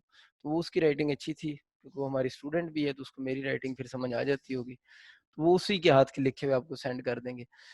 तो पास्कल लॉ ये भी सेंड कर देंगे, वो भी सेंड कर देंगे। जो pressure distribute equally on all side, वैसे तो प्रेशर पास्कल लॉ ये होता है ना, pressure equal to force per unit area, लेकिन हमें इसकी जरूरत नहीं है, हमें इस डेफिनेशन की जरूरत थी कि पास्कल ने ये बताया था कि प्रेशर किसी भी क्यूबिकल वेसल में इक्वली डिस्ट्रीब्यूट होगा। इक्वली डिस्ट्रीब्यूट होने का मतलब है जितना प्रेशर उस ट्यूब में अलोंग एक्स एक्सिस होगा क्यूबिकल बॉक्स में, उतनी प्रेशर अलोंग वाई एक्सिस होगा और उतना ही प्रेशर अलोंग जेड एक्सिस होगा। इसका मतलब ये कि अगर इस क्यूबिकल वेसल का आपका ये एमसीक्यू आ जाए कि किस साइड पे गैस के मालिक्यूल ज्यादा प्रेशर लगा रहे हैं, तो according to Pascal law P X, P Y और पी जेड, तो प्रेशर होगा वो हर साइड पे आप लोगों का इक्वली डिस्ट्रीब्यूट होगा। तो ये आपको चीज़ें आनी चाहिए। ये जो बच्चों मैंने अभी बातें की है ना सारी, मतलब जो सारी डिस्कशन की है, इनमें यूएचएस में तो अभी तक कोई एमसीक्यू उन्होंने नहीं पूछा हुआ, लेकिन क्योंकि उन्होंने एवरेज स्पीड और मीन स्केयर स्पीड के फार्मूलाज पूछ लिए हुए हैं, तो हम इस चीज़ का वेट तो नहीं करेंगे कि ये वाले फार्मूलाज पूछें तो हम इनको पढ़ेंगे। तो इसलिए आप लोगों ने इनको अपने फार्मूलाज को अच्छे तरीके से प्रिपेयर कर लेना है। अब हम दोबारा अपने एमसीक्यू की तरफ ही आते हैं। अच्छा, प्रेशर ऑफ गैस का एक फार्मूला मैंने आपको इस आर्टिकल के शुरू में बताया था, मैंने कहा था उसको याद कर लीजिएगा, और उसके जिस तरह के क्वेश्चन बनते हैं वो हम लोग कर चुके हैं। एक फार्मूला अब आप केपी के वाले भी अपने आप को ऑन ऑन ऑन पे ले आए। एक फार्मूला इसका ये भी होता है, P equal to rho by 3 V mean का स्क्वायर, ठीक है। एक ये वाला फार्मूला आप लोगों ने याद रखना है। इसके अभी मैं एमसीक्यू बनाता हूँ, आपको आइडिया हो जाएगा। इसमें जो डेंसिटी लिखी हुई है ना, इस पे थोड़ी सी बात कर लेते हैं। ये डेंसिटी है उस क्यूब के अंदर जो गैस मालिक्यूल है उनकी डेंसिटी है ना। तब डेंसिटी का जो फार्मूला होता है वो तो मास पर यूनिट वॉल्यूम होता है वैसे, लेकिन यहाँ पर जो मास लिखेंगे एम एन ओवर वी लिखेंगे। वी को अगर मैं थोड़ा और ओपन कर दूं तो क्यूब का वॉल्यूम क्या होगा, एल क्यूब होगा ना। तो इस फार्मूले में याद रखना है कि अगर आज ना एक क्यूबिकल वेसल है, एक क्यूबिकल वेसल है और उस क्यूबिकल वेसल के अंदर एन मॉलिक्यूल्स हैं कि एक क्यूबिकल वेसल है और उस क्यूबिकल वेसल के अंदर एन मॉलिक्यूल्स हैं, तो उसकी डेंसिटी बताएं। तो डेंसिटी का फॉर्मूला मास पर यूनिट वॉल्यूम होगा। लेकिन अक्सर बच्चे इसमें गलती ये करते हैं कि फार्मूले में एम ओवर एल क्यूब लिख देते हैं। लेकिन एम जो है वो तो वन मॉलिक्यूल की मास है ना, एम जो है वो तो मास है बच्चे वन मॉलिक्यूल की। आप लोगों ने एक मॉलिक्यूल की डेंसिटी नहीं निकाल ले, आप लोगों ने नीचे वॉल्यूम किसका लिखा है, पूरे क्यूब का वॉल्यूम लिखा है। तो पूरे क्यूब के अंदर जो गैस है उसकी डेंसिटी बतानी है। तो अगर नीचे टोटल वॉल्यूम लिखा हुआ है, तो ऊपर आप लोगों ने उस क्यूब के अंदर जितने भी गैस मॉलिक्यूल्स हैं उनकी टोटल मास लिखनी है, ठीक है। तो कुछ बच्चे एम ओवर एल क्यूब लिख देते हैं ना एमसीक्यू के ऑप्शन में। तो एम ओवर एल क्यूब का मतलब तो अजीब सी बात हो गई कि आप एक मालिक्यूल की मास लिख रहे हैं और नीचे टोटल वॉल्यूम लिख रहे हैं। तो इसमें जो इस फार्मूले में जो रो लिखा हुआ है वो total mass divided by total volume है। इस क्यूब के अंदर जितनी गैस इनक्लोज है उसकी total mass M N, M गैस का एक मालिक्यूल की मास, N total number of molecules, दोनों को मल्टीप्लाई करेंगे तो टोटल मास आ जाएगी उस गैस की जो इस क्यूबिकल वेसल के अंदर इनक्लोज है। नीचे एल क्यूब, आपको आगे बात समझ। अच्छा, इस फार्मूले की एक शेप तो हम पढ़ चुके हैं।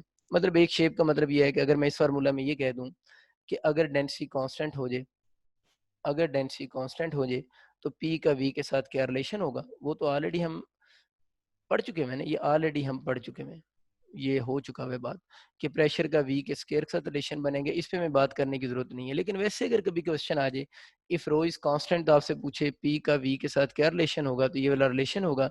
इसके क्वेश्चन हम लोग कर चुके हैं। अब हम दूसरी तरफ आते हैं। अब अगर आपसे बच्चों ये कह दे कि इफ पी इज कांस्टेंट, अब बातें जरा ध्यान सुननी, बात चेंज हो रही। अगर प्रेशर कांस्टेंट हो जाए, अगर किसी गैस का प्रेशर कांस्टेंट हो जाए, इस फार्मूले में पी को कांस्टेंट कर दें, पी कांस्टेंट हो गया, थ्री तो शर्म से ही कांस्टेंट हो गया, पी कांस्टेंट थ्री कांस्टेंट। आप लोगों ने वी के जो मीन का स्केयर है उसको उसी साइड पे रहने दें, उम्मीद आपको मेरी बात समझ आ रही होगी। पी कांस्टेंट 3 वैसे कांस्टेंट, ये उधर ही रहा, रो उधर मल्टीप्लाई हो रहा है, इधर आकर डिवाइड हो जाएगा। ठीक हो गया, बड़ा इंपॉर्टेंट फार्मूला है, मैं भी इसके क्वेश्चन बनाता हूँ। दोनों तरफ अगर मैं रूट ले लूँ, दोनों तरफ अगर मैं रूट ले लूँ तो ये क्या बन जाएगा, अब मैं बार बार नहीं लिखूंगा, आपको समझ आ चुकी है। रूट ले लूँ तो root mean square speed equal to 1/√, क्या हो जाएगा, रो हो जाएगा। ये बच्चे बड़े इंपॉर्टेंट दोनों फार्मूलाज हैं, इनके क्वेश्चन बनाते हैं तो फिर आपको एग्जैक्ट आइडिया हो जाएगा कि इनकी importance exam point of view से है क्या। ठीक है, अच्छा जी, क्वेश्चन इसका कुछ यूं बन सकता है आप लोगों का, कि क्वेश्चन इसका कुछ यूं बनेगा, calculate ratio of mean square speed of, calculate ratio of mean square, square तो हो चुका है, calculate ratio of mean square speed of gas molecules if ratio of their densities are 4:9। ठीक हो गया, बड़ा आसान सा सवाल। कहता है calculate ratio of mean square speed of gas molecules of gas molecule if the ratio of their densities are 4:9। देखिए अगर क्वेश्चन में नहीं भी मेंशन तो फिर भी अंडरस्टूड है कि जब स्पीड का और डेंसिटी का क्वेश्चन आ जाए, स्पीड को डेंसिटी का क्वेश्चन आ जाए, प्रेशर कांस्टेंट ना भी मेंशन हो तो हम प्रेशर को कांस्टेंट ही अज्यूम करेंगे। लेकिन ज़्यादातर एमसीक्यू जब यूनिवर्सिटी में आते हैं तो उसने साथ में पी कांस्टेंट मेंशन किया होता है, तो पी कांस्टेंट मेंशन कर दे तो क्वेश्चन ज़्यादा बेहतर वे में हो जाएगा ना। तो ये उसका क्वेश्चन है, calculate ratio of mean square speed of gas molecules. अब अक्सर बच्चों को ये गलती लगती है कि वो ऊपर वाले फार्मूले से इसको अटेम्प्ट करें या नीचे वाले से करें, ये जल्दी में गलती होती है, अदरवाइज इसमें कोई लॉजिक तो नहीं है। तो आप सिर्फ ये देखिए सवाल में क्या पूछ रहा है, देखो सवाल में पूछ रहा है मीन स्क्वायर स्पीड, इसका मतलब है ये मीन स्क्वायर स्पीड तो है ही नहीं, उसने इसका पूछा हुआ है, मीन स्क्वायर स्पीड पूछी हुई, इसका मतलब है आपका सवाल ये वाला है mean square speed of molecule 1, इस तरह बचे mean square speed of molecule 2। अब आप लोगों को पता है कि हम जब रेशियो बनाते हैं तो फिर इक्वल लिख सकते होते हैं, ठीक है। अब हमें पता है कि डेंसिटी के साथ इनवर्स रिलेशन है, ऊपर रो 2 नीचे रो 1, तो अब आप इसको लिख लें, पहले 9 आ जाएगा फिर 4 आ जाएगा, तो इसका आंसर 9 रेशियो क्या बनेगा, 4 बनेगा। लेकिन अगर इसी एमसीक्यू में मैं थोड़ी सी चेंज कर दूं, कैलकुलेट रेशियो की बजाय मैं बाकी सारा एमसीक्यू वही रखता हूँ, सिर्फ मैं यहाँ पर एक लफ्ज लिख सकता, calculate ratio of root mean square speed का वर्ड यूज हो जाए, बाकी सारा क्वेश्चन सेम है, सिर्फ इस जगह पर एक वर्ड ऐड किया है, इस जगह पर ये वर्ड ऐड किए, मैं इधर स्टार बना देता हूँ, ठीक है। इस जगह पर हम लोगों ने एक वर्ड ऐड कर दिया है जिसे हम किसका नाम दे रहे हैं, रूट का वर्ड का नाम दे रहे हैं। तो अब बच्चों इसी सवाल को जरा दोबारा हल करते हैं। Root mean square speed of gas 1, root mean square speed of gas 2। अब मसला ये है कि अब आपको अंडरूट लिखना पड़ेगा, क्योंकि अब अंडरूट आ रहा है, तो ऊपर उसी तरह रो 2 आ जाएगा, नीचे आपके पास रो 1 आ जाएगा। अब यहाँ से रो 2 आपके पास कितना आ रहा था, 9/4। अब 9/4 आंसर नहीं होगा, अब इसको सॉल्व करोगे तब आपका आंसर 3/2 होगा। तो ये पेपर में सिर्फ आप लोगों ने इस बात को ध्यान से पढ़ लेना है कि उसने क्वेश्चन में किसकी बात की हुई है, मीन स्क्वायर स्पीड की बात कर रहा है या रूट मीन स्क्वायर स्पीड की बात कर रहा है, ये ख्याल रखना होता है। अदरवाइज और इस क्वेश्चन में रॉन्ग होने के कोई चांसेस नहीं होते। प्रेशर ऑफ गैस की हम थोड़ी बहुत और बात बाद में करेंगे, लेकिन मेन जो आपके क्वेश्चन बनते हैं प्रेशर ऑफ गैस के वो आपके हो चुके हैं। इसी के साथ लिंक एक चीज है टेम्परेचर ऑफ गैस, उसकी भी बात करते हैं। देखिए वही गैस है, उसी क्यूबिकल वेसल में इनक्लोज है, उसकी बात करते हैं। मैंने एक बात लिख रहा हूँ, जनरल गैस इक्वेशन, ये आप सारों को मुझसे बेहतर आती है, PV is equal to nRT, ठीक है ना। ये आपके पास जो है वो general gas equation, general gas equation हो, इसमें आप सबको आइडिया है, P प्रेशर है, अगर कोई ICS का है तो सुन ले, P प्रेशर है, V वॉल्यूम है, N इसमें जो है वो नंबर ऑफ मोल्स होते हैं, small n number of moles हैं, कैपिटल R इसमें जो लिखा हुआ है वो आपके पास जनरल गैस कांस्टेंट है, ठीक। कैपिटल R जो है वो जनरल गैस कांस्टेंट, इसकी वैल्यू अगर हम देखें तो 8.315 भी लिखी जाती है, 14 भी लिखते हैं सिस्टम इंटरनेशनल में, जूल पर मोल और पर केल्विन बनती है। मैंने फर्स्ट चैप्टर में आपको बात बताई थी कि जो जनरल गैस कांस्टेंट होता है और दूसरा बताया था molar specific heat, molar specific heat. तो general gas constant and molar specific heat जो होते हैं, इन दोनों की इकट्ठा क्यों लिखा है? इन दोनों की आपस में सेम होती हैं यूनिट एंड डायमेंशन, यानी इन दोनों की आपस में यूनिट भी सेम होती है, same unit and dimension. Molar specific heat आगे आ जाएगा, आप उसको डिटेल से पढ़ लेंगे, लेकिन क्योंकि जनरल गैस कांस्टेंट लिखा हुआ है तो मैंने साथ में वो एमसीक्यू भी रिपीट कर दी है कि जनरल गैस कांस्टेंट की और मोलर स्पेसिफिक हीट की आपस में यूनिट और डायमेंशन दोनों की सेम होती है। अच्छा, इस उन्होंने मुझे एन लिखा हुआ है, नंबर ऑफ मोल्स लिखा हुआ है। नंबर ऑफ मोल्स के बहुत सारे फार्मूलाज हैं, उनमें से एक फार्मूला ये भी होता है number of molecules divided by Avogadro number. N A आपको पता है एवोगाड्रो नंबर की सिंबल है। तो ये जो नंबर ऑफ मोल्स लिखा हुआ है, इसका एक formula number of molecules divided by Avogadro number भी होता है। अगर अभी दोबारा मैं जो बातें कर रहा हूँ ना फार्मूला आइडेंटिफिकेशन की आ गई, इसी जनरल गैस इक्वेशन को अगर मैं यूं अब लिख सकता हूँ, P V is equal to N over N A R into T, ठीक है। इसी इक्वेशन का मैं थोड़ी सी तरतीब राइट साइड पे चेंज करने लगा हूँ, N R over N A into T. इससे फर्क तो नहीं पड़ता, मैंने एवोगाड्रो नंबर को उसके नीचे लेकर गया हूँ, आर के नीचे लेकर चला गया हूँ, थोड़ा सा मैंने चेंज कर दिया। मैंने इसको चेंज क्यों किया? मैंने इसलिए चेंज किया है कि आर जो है वो जनरल गैस कांस्टेंट है, कांस्टेंट चीज है। एन ए एवोगाड्रो नंबर है जो कि ये भी कांस्टेंट ही है, वेरिएबल तो नहीं, दोनों कांस्टेंट है। अब जब इन दोनों कांस्टेंट को हम डिवाइड करेंगे तो नया कांस्टेंट बनेगा, उसको हम के से डिनोट करेंगे, and that constant is called Boltzmann's constant. उस कांस्टेंट को हम जनाब नाम दे रहे होते हैं कौन सा? Boltzmann constant. एक तो आपके एमसीक्यू आ सकता है कि बोल्ट्जमैन कांस्टेंट का फार्मूला क्या है? तो बोल्ट्जमैन कांस्टेंट का formula R over N A होता है, और अगर इस बोल्ट्जमैन कांस्टेंट के वैल्यू की बात करें तो 1.38 इंटू पावर -23 जूल पर केल्विन होगी।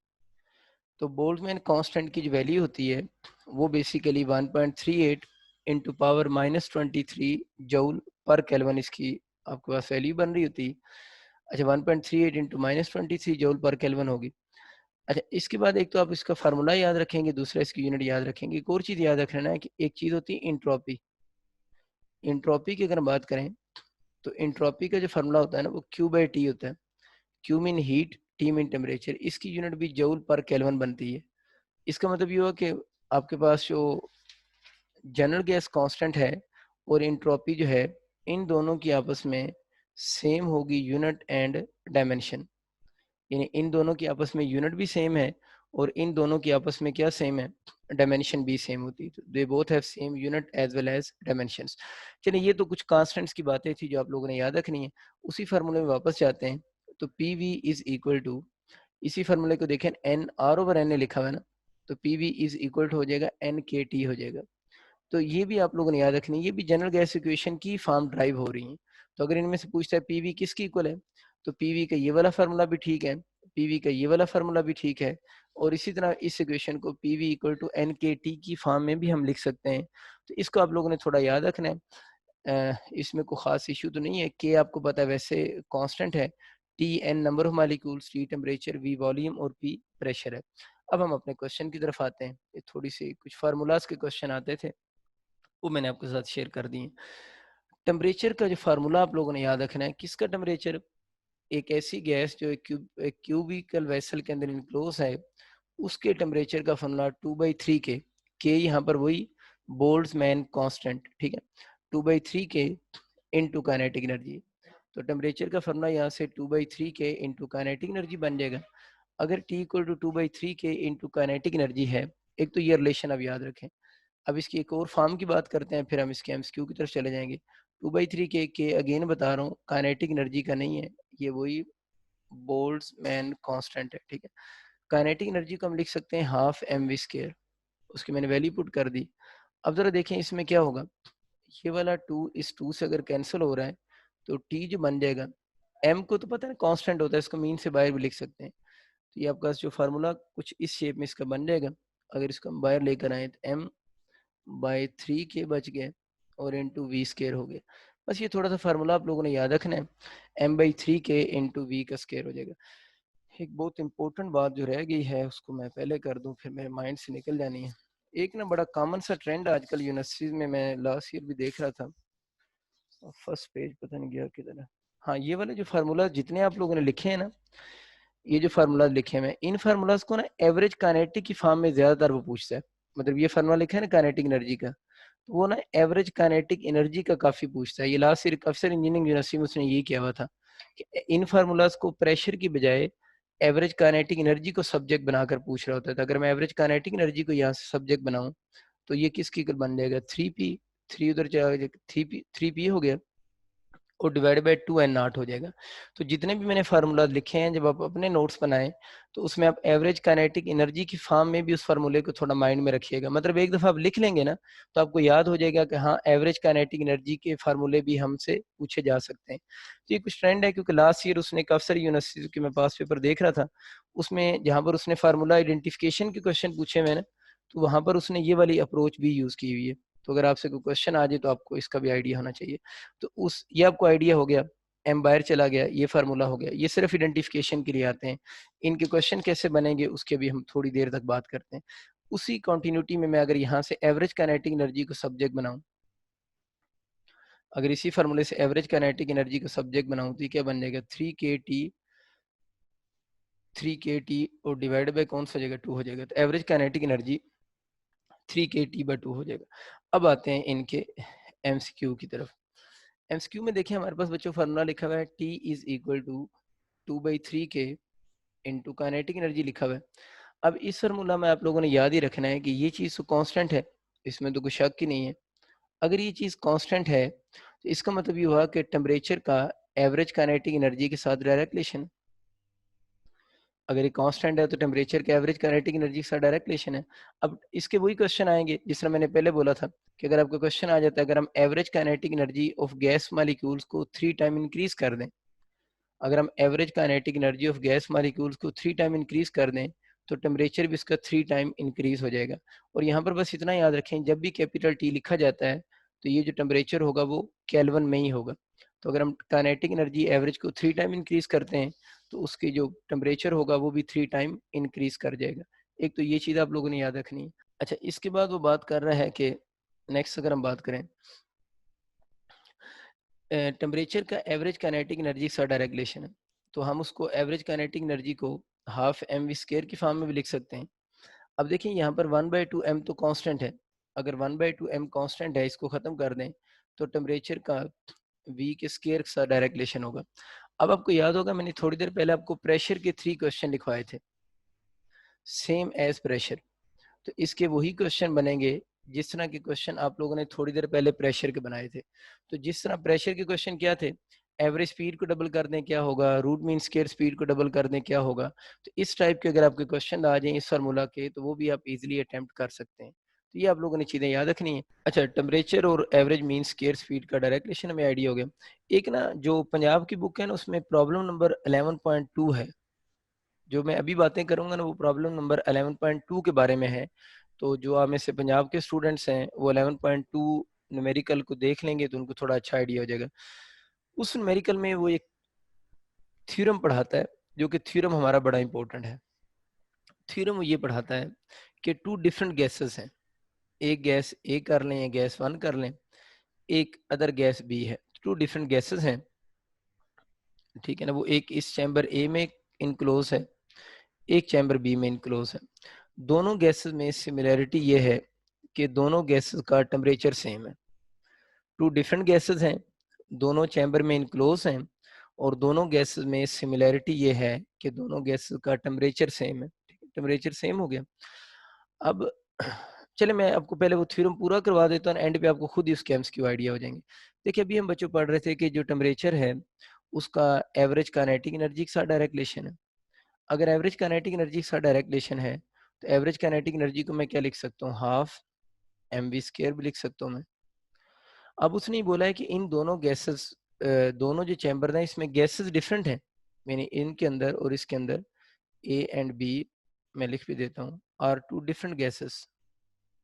ए and B are 2 different gases, same gas नहीं है, दो 2 डिफरेंट गैसेस हैं। अगर ए और बी 2 डिफरेंट गैसेस हैं तो उसने क्वेश्चन में ये आपको बताया है कि इन दोनों का टेम्परेचर तो कांस्टेंट है। अब अगर बच्चों इन दोनों का टेम्परेचर कांस्टेंट हो जाएगा, टी कांस्टेंट हो गया, 1/2 तो वैसे ही कांस्टेंट है। दोबारा नोट करें, two different gases word use हो रहा है। पहले हम एम को मैं कांस्टेंट बोल देता था, एम को मैं पहले सारे फार्मूला में इसलिए कांस्टेंट कहता था कि हम एक ही गैस ले रहे थे जो एक चैम्बर में इनक्लोज थी। लेकिन इस सवाल में एक गैस नहीं है, इस क्वेश्चन में टू डिफरेंट गैसेस हैं, दो डिफरेंट चैम्बर में इनक्लोज हैं। जब गैसेस डिफरेंट हैं, ठीक है ना, अगर गैसेस डिफरेंट हैं तो इसका मतलब क्या है कि उनकी मास सेम नहीं होगी। तब मास को अब आप कांस्टेंट नहीं बोल सकते। 1/2 कांस्टेंट हो गया, टी कांस्टेंट हो गया। एम जो एम का एवरेज के साथ तो लिंक तो नहीं होता ना, एम को आप यूं भी लिख सकते हैं, बल्कि आप एम को आप इस तरफ ले आए, एम को दूसरी तरफ ले जाएं, तो एम का इसके साथ इन्वर्स रिलेशन हो जाएगा। बहुत आसान सी बात है वैसे ये, कि टी कांस्टेंट हो जाए, अगर डिफरेंट गैसेस हैं तो मास सेम नहीं होगी, तो मास भी यहाँ पर एज ए वेरिएबल ट्रीट होगी। वेरिएबल मीन के दोनों दोनों की जो मासेस हैं वो डिफरेंट मासेस हैं, और वी एवरेज का मास के साथ इन्वर्स रिलेशन हो गया। ये तो कौन सी स्पीड है, मीन स्क्वायर स्पीड है। अगर हम इसी तरह इसके दोनों तरफ अंडरूट ले लें, अगर अंडरूट ले लेंगे तो कौन सी बन जाएगी, रूट मीन स्क्वायर स्पीड बन जाएगी। और रूट मीन स्क्वायर स्पीड का अंडरूट एम के साथ कौन सा होगा, इनवर्स रिलेशन बनेगा। अब अगर हम इसी फार्मूले को उन टू डिफरेंट गैसेस के लिए लिखना चाहें, तो root mean square speed of gas A divided by root mean square speed of gas B, और अंडरूट हो जाएगा mass of gas B divided by mass of gas A. अब ये तो थ्योरम बन गया, बहुत इंपॉर्टेंट थ्योरम है। अब मैं इसके क्वेश्चन करवाता हूँ तो आपको आइडिया हो जाएगा कि इसके क्वेश्चन कैसे आएंगे। अभी से हम इसके चले क्वेश्चन बना लेते हैं। क्वेश्चन इसका कुछ यूं आप लोगों का बन जाएगा कि सपोज कर लेते हैं कि आपके पास इस चैम्बर में हाइड्रोजन गैस इनक्लोज है, इस चैम्बर में ऑक्सीजन गैस इनक्लोज है, हाइड्रोजन और ऑक्सीजन गैस इनक्लोज हैं, और क्वेश्चन में गिवन है कि इन दोनों का टेम्परेचर सेम है, हाइड्रोजन और ऑक्सीजन इनक्लोज हैं, इन दोनों का टेम्परेचर सेम है, और आपसे क्वेश्चन में ये पूछ रहा है कि आप बताएं स्पीड किसकी ज्यादा होगी। इन स्पीड ऑक्सीजन के मालिक्यूल की ज्यादा होगी, यूं ऑप्शन होंगे ना, या आपका हाइड्रोजन के मालिक्यूल की स्पीड ज्यादा होगी, या वो ये बोलेगा कि दोनों के मालिक्यूल की स्पीड क्या होगी, सेम होगी, या नन ऑफ दीज। अब देखिए ना, अक्सर बच्चों को ये लगता है कि ठीक है कि जब टेम्परेचर सेम होगा ना, तो उनको लगता है टेम्परेचर सेम होने से स्पीड सेम होनी चाहिए, क्योंकि टेम्परेचर की वजह से स्पीड चेंज होती है। एक बात है भी ठीक है, अपनी तरह तो एक जनरल कंसेप्ट ये है ही है ना। लेकिन अभी हम लोगों ने थ्योरम सॉल्व कर लिया ना, और उस थ्योरम में हम लोगों ने देखा है कि अगर टेम्परेचर सेम हो जाए तो स्पीड का मास के साथ इनवर्स रिलेशन होगा, ठीक है ना। और ये मालिक्यूलर मास है उनकी ना, यानी यहाँ पर जो एम लिखा हुआ है उनकी मालिक्यूलर मास है, तो उनकी मालिक्यूलर मास के साथ इनवर्स रिलेशन है। तो जिस मालिक्यूल की मालिक्यूलर मास जितनी कम होगी, उसके मालिक्यूल की रूट मीन स्क्वायर स्पीड कह लें या सिंपल वो मीन स्क्वायर स्पीड कह लें, बात तो एक ही है ना। तो जितनी मास कम होगी उतनी उनकी रूट मीन स्क्वायर स्पीड की वैल्यू क्या होगी, ज्यादा होगी। इसका मतलब ये हुआ कि इस क्वेश्चन में तो हमें पता है किसकी मालिक्यूलर मास कम है, हाइड्रोजन की मालिक्यूलर मास कम है, तो जिसकी मास कम है उसकी रूट मीन स्क्वायर स्पीड ज्यादा होगी। तो हाइड्रोजन की रूट मीन स्क्वायर स्पीड ज्यादा होगी देन किसी से, ऑक्सीजन से। तो ये बात आपको क्लियर होगी कि अगर टेम्परेचर सेम हो तो रूट मीन स्क्वायर स्पीड का मास के साथ इनवर्स रिलेशन है। या इसी क्वेश्चन में आपसे ये कहता है कि इन दोनों की रूट मीन स्क्वायर स्पीड की रेशियो बताओ। मतलब ये टू हाइड्रोजन और ऑक्सीजन को ले लेते हैं, और हमसे कहता है कि इन दोनों की रूट मीन स्क्वायर स्पीड की रेशियो बताओ, root mean square speed of hydrogen और root mean square speed of oxygen, इन दोनों की रेशियो बताओ। तो हम ऊपर मास आपको बच्चों पता है ऑक्सीजन की लिखेंगे क्योंकि इनवर्स रिलेशन है, नीचे मास हाइड्रोजन की आ जाएगी। बहुत आसान सी बातें हैं ये। अच्छा, अगर हम ऐसी इसमें वैल्यूज पुट करें तो ऑक्सीजन O2 की फॉर्म में लिखा हुआ है, अगर कोई ICS के है तो O2 की फॉर्म में ये 32 बन जाएगी, और हाइड्रोजन जो है वो H2 की फॉर्म में है, H2 की फॉर्म में इसकी वजह से 2 हो जाएगा साथ में, इसको इससे कैंसिल कर दें तो 16 हो जाएगा। और अगर हम अंडरूट 16 लिख देते हैं तो अंडरूट 16 जो बनेगा वो आपके पास सॉरी 4 हो जाएगी। तो इसका मतलब है कि आपके पास v root mean square speed of hydrogen over v root mean square speed of oxygen की जो रेशियो बनेगी वो 4:1 रेशियो बनेगी। बस ये चीज़ आप लोगों ने याद रखनी है कि अगर आपको टेम्परेचर कांस्टेंट के क्वेश्चन आ जाए, तब आप लोगों ने रूट मीन स्क्वायर स्पीड को मास के साथ लिंक करना भी सीख लिया है। दोबारा उसी का मैं एक और क्वेश्चन बनाता हूँ। वो आपका अगर यूं क्वेश्चन आ जाता है कि ये दो डिफरेंट गैसेस हैं, कोई दो गैसेस हैं, एक गैस ए है और एक दूसरी गैस बी है, ठीक है। टू डिफरेंट गैसेस हैं, वो चैम्बर्स में इनक्लोज हैं, और वो ये कह रहा है कि इन दोनों गैसेस की दो डिफरेंट गैसेस हैं, टू डिफरेंट गैसेस हैं, और कहते हैं टू डिफरेंट गैसेस हैं और दोनों गैसेस की एवरेज काइनेटिक एनर्जी सेम है। दोनों गैसेस की एवरेज काइनेटिक एनर्जी सेम है। अब आप लोगों ने ये बताना है कि इनके टेम्परेचर के बारे में कौन सा ऑप्शन करेक्ट होगा। यानी इस तरह के ऑप्शन आएंगे, T B greater than T A होगा या T A greater than T B होगा, ये आपका नन ऑफ दीज होगा। देखिए पिछला जो सवाल था उसमें बच्चों मैंने किसको सेम किया था, टेम्परेचर को सेम किया था। इसमें मैंने ये कहा है कि दोनों गैसेस की एवरेज काइनेटिक एनर्जी सेम है, तो बताएं कौन सा ऑप्शन करेक्ट होगा। तभी हम लोगों ने क्या पढ़ा हुआ है, टेम्परेचर का और एवरेज काइनेटिक एनर्जी के साथ तो डायरेक्ट रिलेशन है। और ये वैसे बात याद रख रहे हैं, बार बार मैं बोल रहा हूँ, ये है कौन सी, ट्रांसलेशनल काइनेटिक एनर्जी है। इस फार्मूले में भी ट्रांसलेशन काइनेटिक एनर्जी है और प्रेशर के फार्मूले में भी ट्रांसलेशन काइनेटिक एनर्जी है। तो अब अगर इन मालिक्यूल्स की ये चीज सेम है, दोनों गैसेस की, डिफरेंट गैसेस की काइनेटिक एनर्जी सेम है, तो ये अंडरस्टूड सी बात है कि फिर इनके टेम्परेचर भी क्या होंगे, सेम होंगे। इसका मतलब ये होगा कि इसका ऑप्शन अल्फा होगा। इसका मतलब ये होगा कि अगर टेम्परेचर सेम हो तो फिर हमें ये बात, ये जो थ्योरम है ना, ये थ्योरम कब अप्लाई होगा, अगर टेम्परेचर सेम हो तो सब डिफरेंट गैसेस के मालिक्यूल की root mean square speed same नहीं होती। ठीक है ना, टेम्परेचर सेम हो तो root mean square speed same नहीं होगी, वो मैंने प्रूव कर दी है। लेकिन अगर जो गैस के मॉलिक्यूल्स हैं उनकी काइनेटिक एनर्जी आपको सेम गिवन हो तो उनके टेम्परेचर फिर क्या होंगे, सेम होंगे। ये थोड़ी सी बात कुछ बच्चे मिक्स कर जाते हैं, बात आसान सी है, इसको थोड़ा माइंड में रखिएगा ताकि ये वाला कंसेप्ट आप लोगों का मिक्स ना हो। अच्छा आगे चलते हैं। आगे एक बात है कि हमने अभी एक रिलेशन लिखा था, हमारे कोर्स में भी है, P V equal to N R T को डिस्कस करें। तो P V equal to N R T के तो वही क्वेश्चन हैं जो छोटे छोटे क्वेश्चन केमिस्ट्री में बनते हैं, उसी तरह के आप कर सकते हैं। ठीक है, अब हमें हमारे कोर्स में वो Boyle's law, Charles law directly MD CAT में इंक्लूड तो नहीं है, लेकिन इशू सिर्फ ये है कि वो जो बॉयल्स लॉ या चार्ल्स लॉ है वो भी हम इन्हीं इक्वेशंस को यूज करके प्रूव करते हैं ना। तो इसी इक्वेशन को यूज करके अगर हम उनको प्रूव करते हैं तो आप फिर ये करें कि इस वो जो लाज हैं उनको भी स्लाइड थोड़ा सा देख लें कि वो लाज के किस टाइप के आपके क्वेश्चन बन सकते हैं। तो लाज मैं ऑप्शन पे करवा रहा हूँ कि कहीं ऐसा ना हो जाए कि कोई एग्जामिनर इस तरह का क्वेश्चन बना ले तो लाज की वजह से हमारा क्वेश्चन रॉन्ग ना हो जाए। ठीक है, तो वो उसको थोड़ा सा हम बस टच दे लेते हैं ताकि आपको थोड़ा सा उसका आइडिया हो जाए। गैस लाज, गैस लाज में हम दो ही लाज पे बात करेंगे, उनमें से एक जो ला है वो बॉयल्स ला है। बॉयल्स लॉ आप सारों को याद है। बॉयल्स लॉ में हम क्या कह रहे होते हैं कि P V, P pressure, V volume, P V constant होता है, यानी प्रेशर और वॉल्यूम का जो प्रोडक्ट होगा वो कांस्टेंट होगा। और हमें पता है कि इसका मतलब है कि प्रेशर का और वॉल्यूम का आपस में कौन सा होगा, इनवर्स रिलेशन होगा। और ये इनवर्स रिलेशन कब होल्ड करेगा, जब आपके पास एक तो नंबर ऑफ मोल्स और दूसरी क्या चीज़, टेम्परेचर कांस्टेंट होंगे। बॉयल्स लॉ आप सारों को याद है, बस मैं थोड़ा सा रिवाइज करवा रहा हूँ कि Boyle's law P V equal to constant होता है, इसमें पी और वी का इनवर्स रिलेशन है, एन यहाँ पर नंबर ऑफ मोल्स हैं, टी यहाँ पर टेम्परेचर है। तो अगर ये वो कहता है कि बॉयल्स लॉ जो है वो वैलिड किस प्रोसेस के लिए है, तो बॉयल्स लॉ सबको याद है कि ऐसे प्रोसेस के लिए वैलिड है जिसमें टेम्परेचर कांस्टेंट होता है।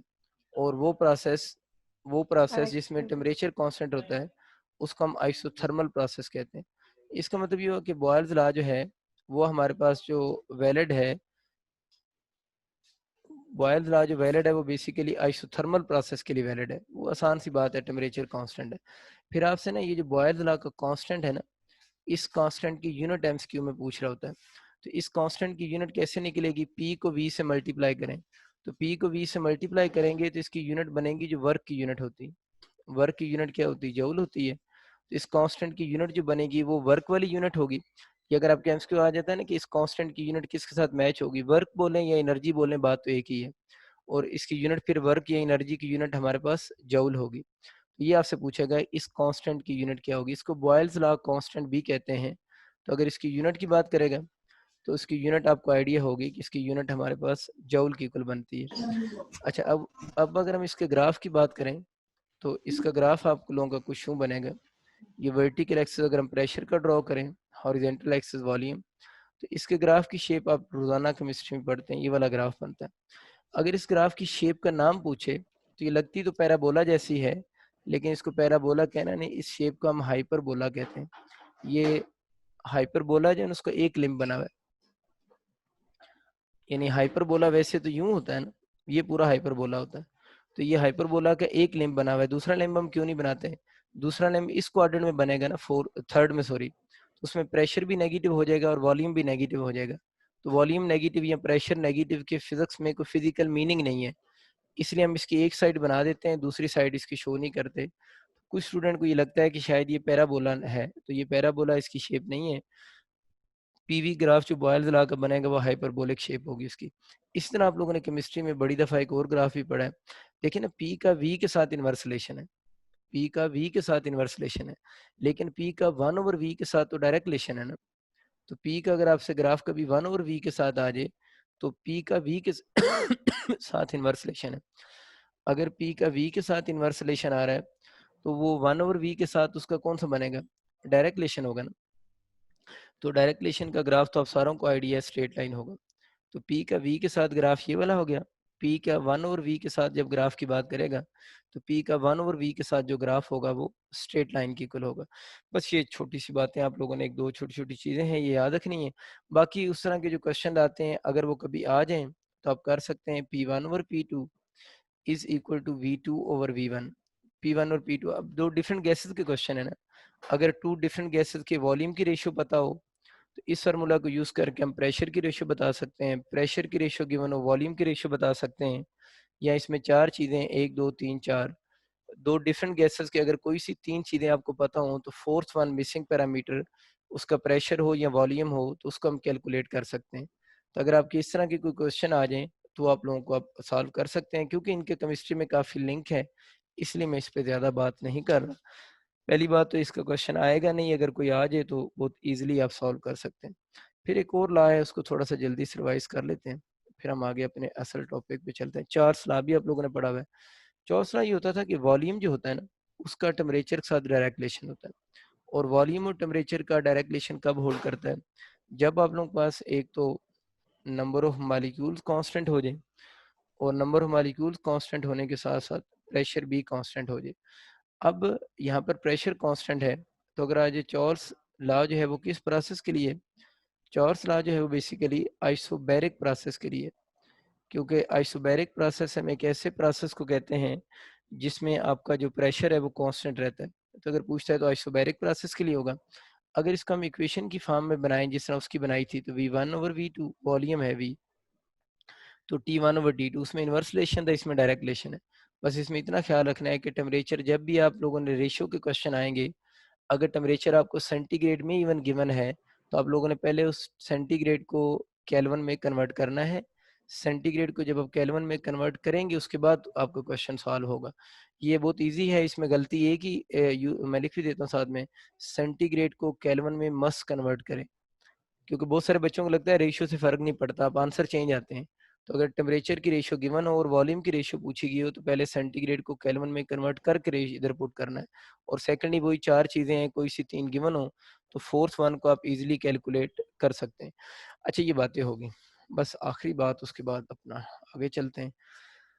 एक छोटी सी बात प्रीवियस टॉपिक की रह गई थी, उस पर भी हम बात कर लेते हैं। वो बात कुछ यूं है कि हम लोगों ने भी पढ़ा कि प्रेशर का एवरेज काइनेटिक एनर्जी के साथ डायरेक्ट रिलेशन है, और हमने ये भी पढ़ा कि टेम्परेचर का काइनेटिक एनर्जी के साथ डायरेक्ट रिलेशन है।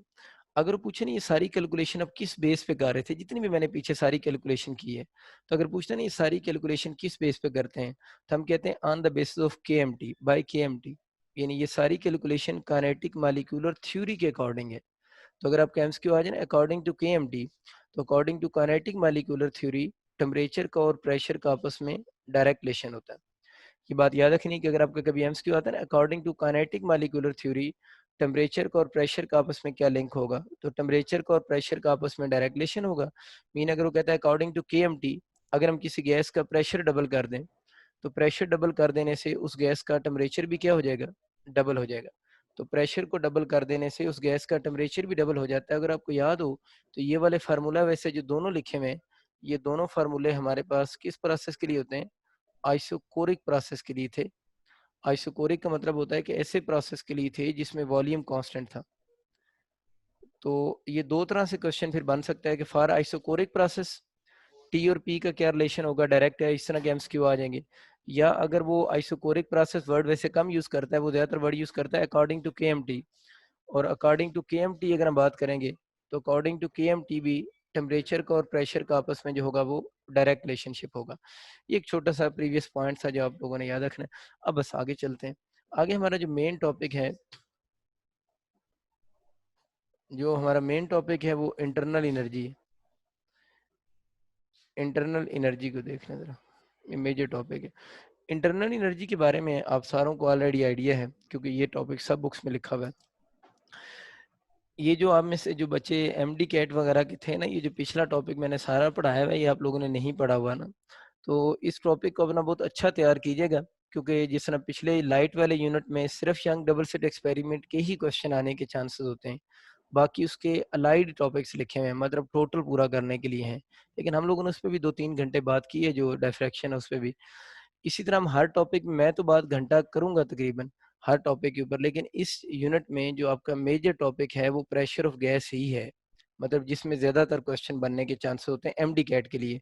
जो केपी के वाले हैं उनके लिए अगले टॉपिक भी उतने इंपॉर्टेंट है जितना वो पिछला प्रेशर ऑफ गैस है, क्योंकि प्रेशर ऑफ गैस के केपी के में फार्मूलाज नहीं पूछे जाएंगे आपसे। उनके जो क्वेश्चन मैंने बनाए हैं वो क्वेश्चन जरूर पूछे जाते हैं, वो पास पेपर करेंगे तो आपको आइडिया भी हो जाएगा।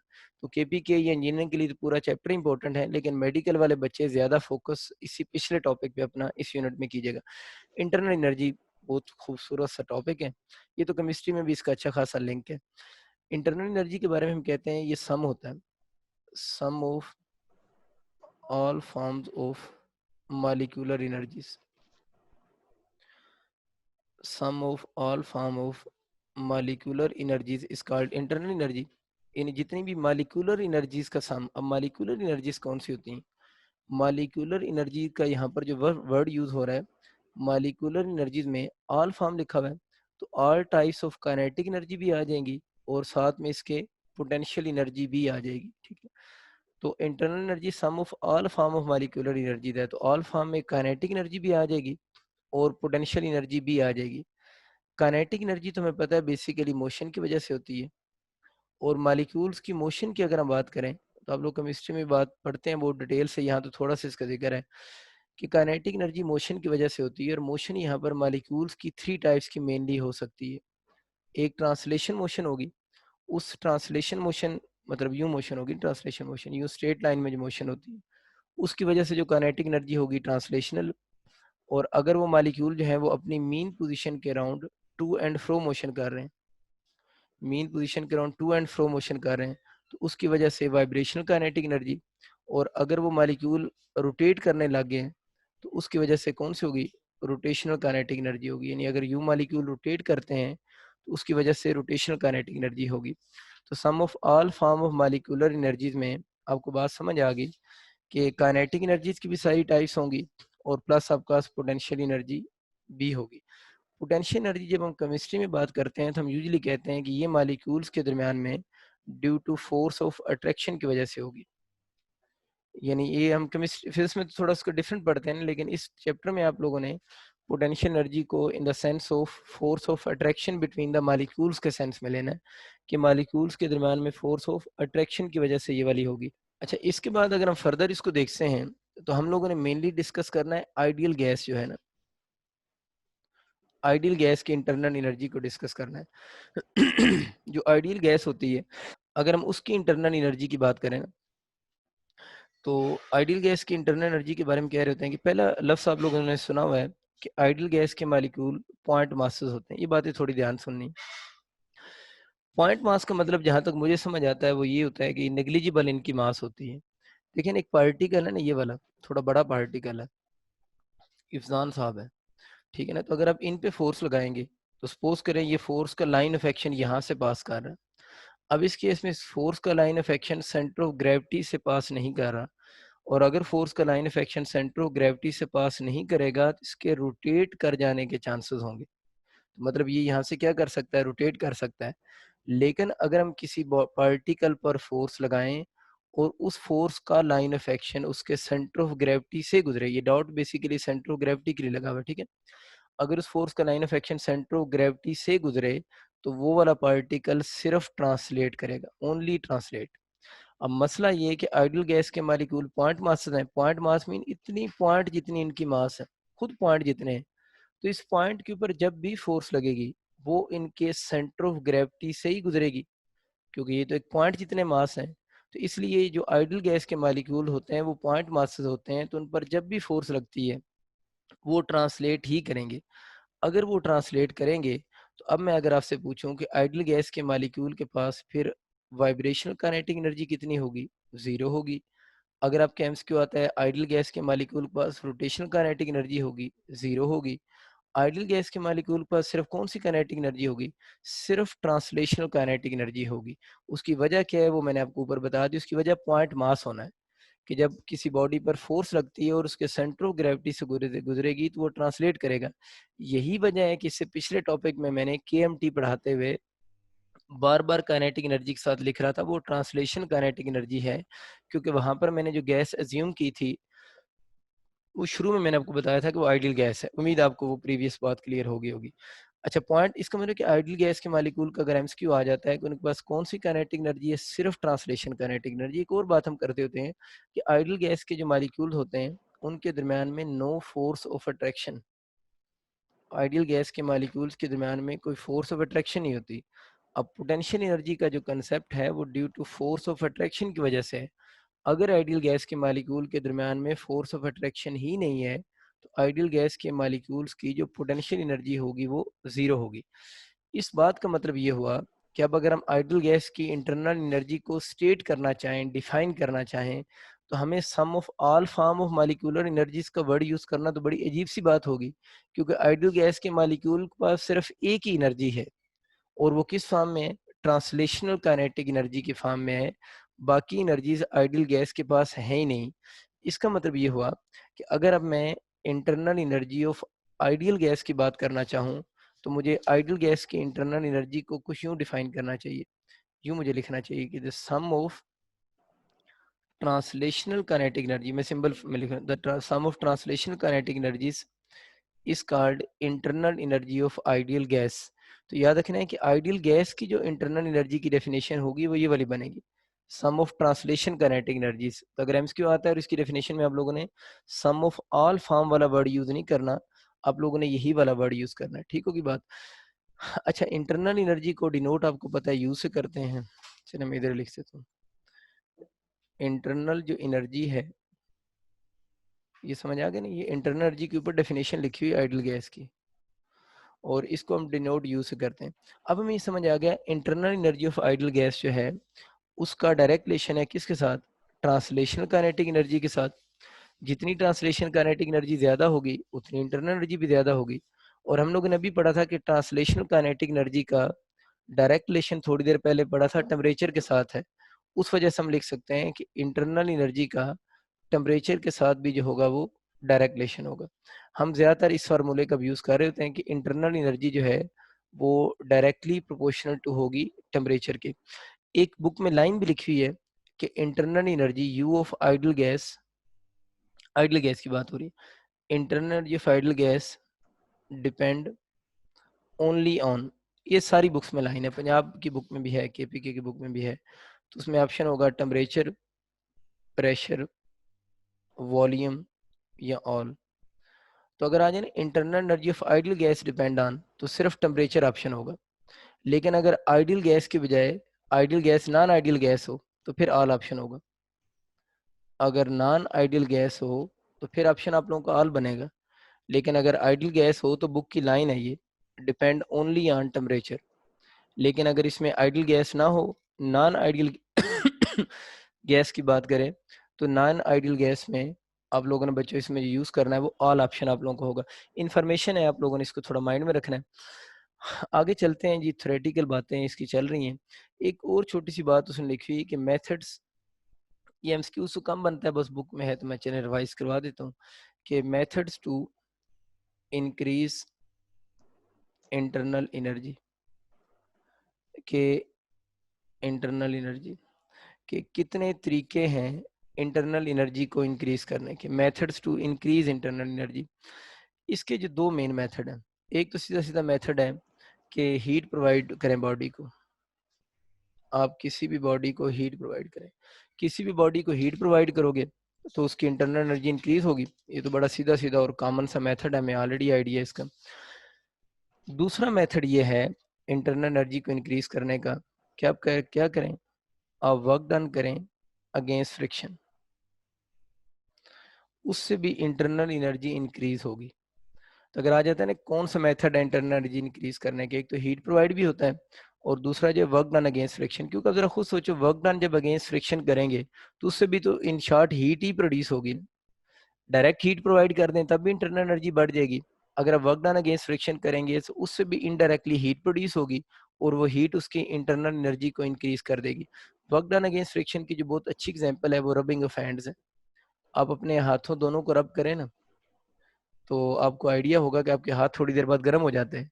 तो वर्क डन, आप जब रबिंग ऑफ हैंड्स को करते हैं तो you have to work done against friction of your hands ना, तो उस फ्रिक्शन की वजह से आपके हाथ जो है उनकी इंटरनल एनर्जी इंक्रीज हो जाती है। आपको फील भी होता है टेम्परेचर बढ़ गया उसका, ठीक है। टेम्परेचर इंक्रीज होने का मतलब क्या है, इंटरनल एनर्जी इंक्रीज हो रही है। ये एक और बात मैं कर देता हूँ, जिसने एक सरफेस है, इस सरफेस के ऊपर अगर हम इस बॉडी को ड्रैग कर रहे हैं, यानी रफ सरफेस है। रफ सरफेस का मतलब होता है कि जिसकी friction not equal to zero हो। एक रफ सरफेस है, उसके ऊपर हम एक और बॉडी को ड्रैग कर रहे हैं। जब एक और बॉडी को हम इस सरफेस के ऊपर ड्रैग करेंगे तो इस सरफेस के ऊपर भी आपका इंटरनल एनर्जी मालिक्यूल्स की क्या हो रही होगी, इंक्रीज हो रही होगी। तो इस तरह की कुछ छोटी छोटी चीजें आप लोगों ने याद रखनी है। एक जो पंजाब की बुक है उसमें एक छोटी सी साइड इन्फो लिखी हुई है इसके साथ, वो भी आप याद रख लीजिएगा।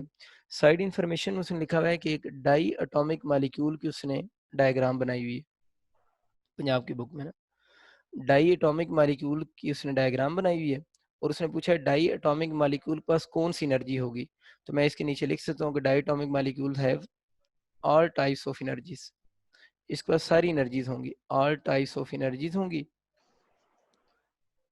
All types of energies, that is kinetic भी होंगी उसके पास एंड पोटेंशियल भी होंगी। तो ये साइड इन्फो बॉक्स में लिखा हुआ है इंटरनल एनर्जी के टॉपिक के साथ।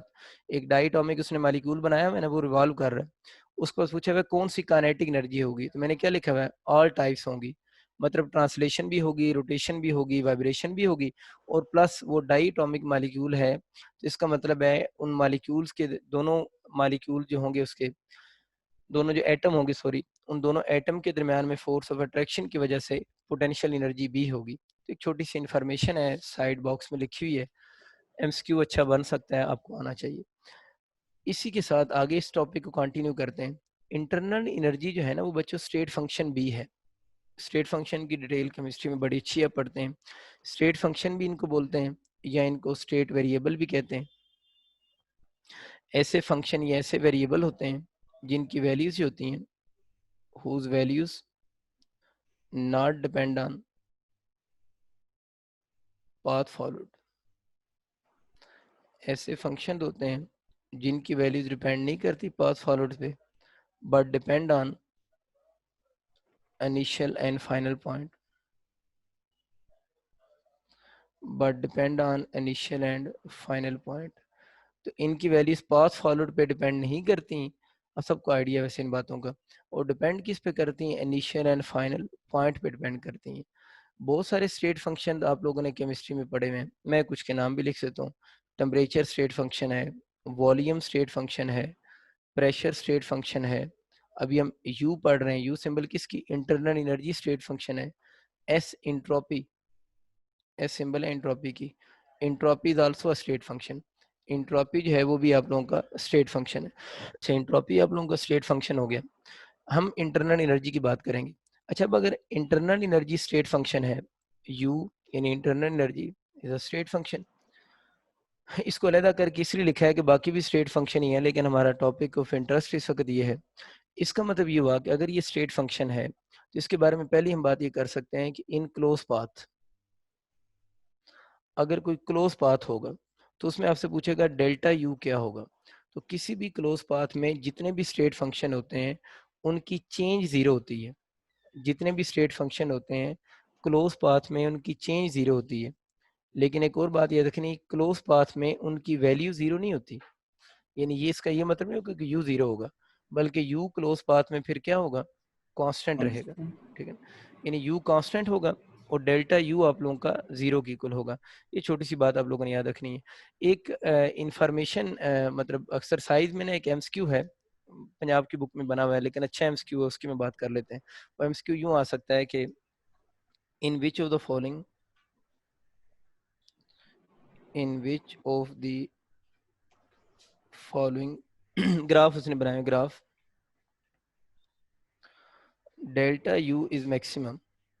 ये उसने डिफरेंट ग्राफ में नीचे बनाता हूँ और पूछा हुआ बताएं इनमें से किस ग्राफ में delta U is maximum. You उसने ग्राफ बनाया है पीवी, बी ग्राफ, फिर प्रेशर वॉल्यूम ग्राफ,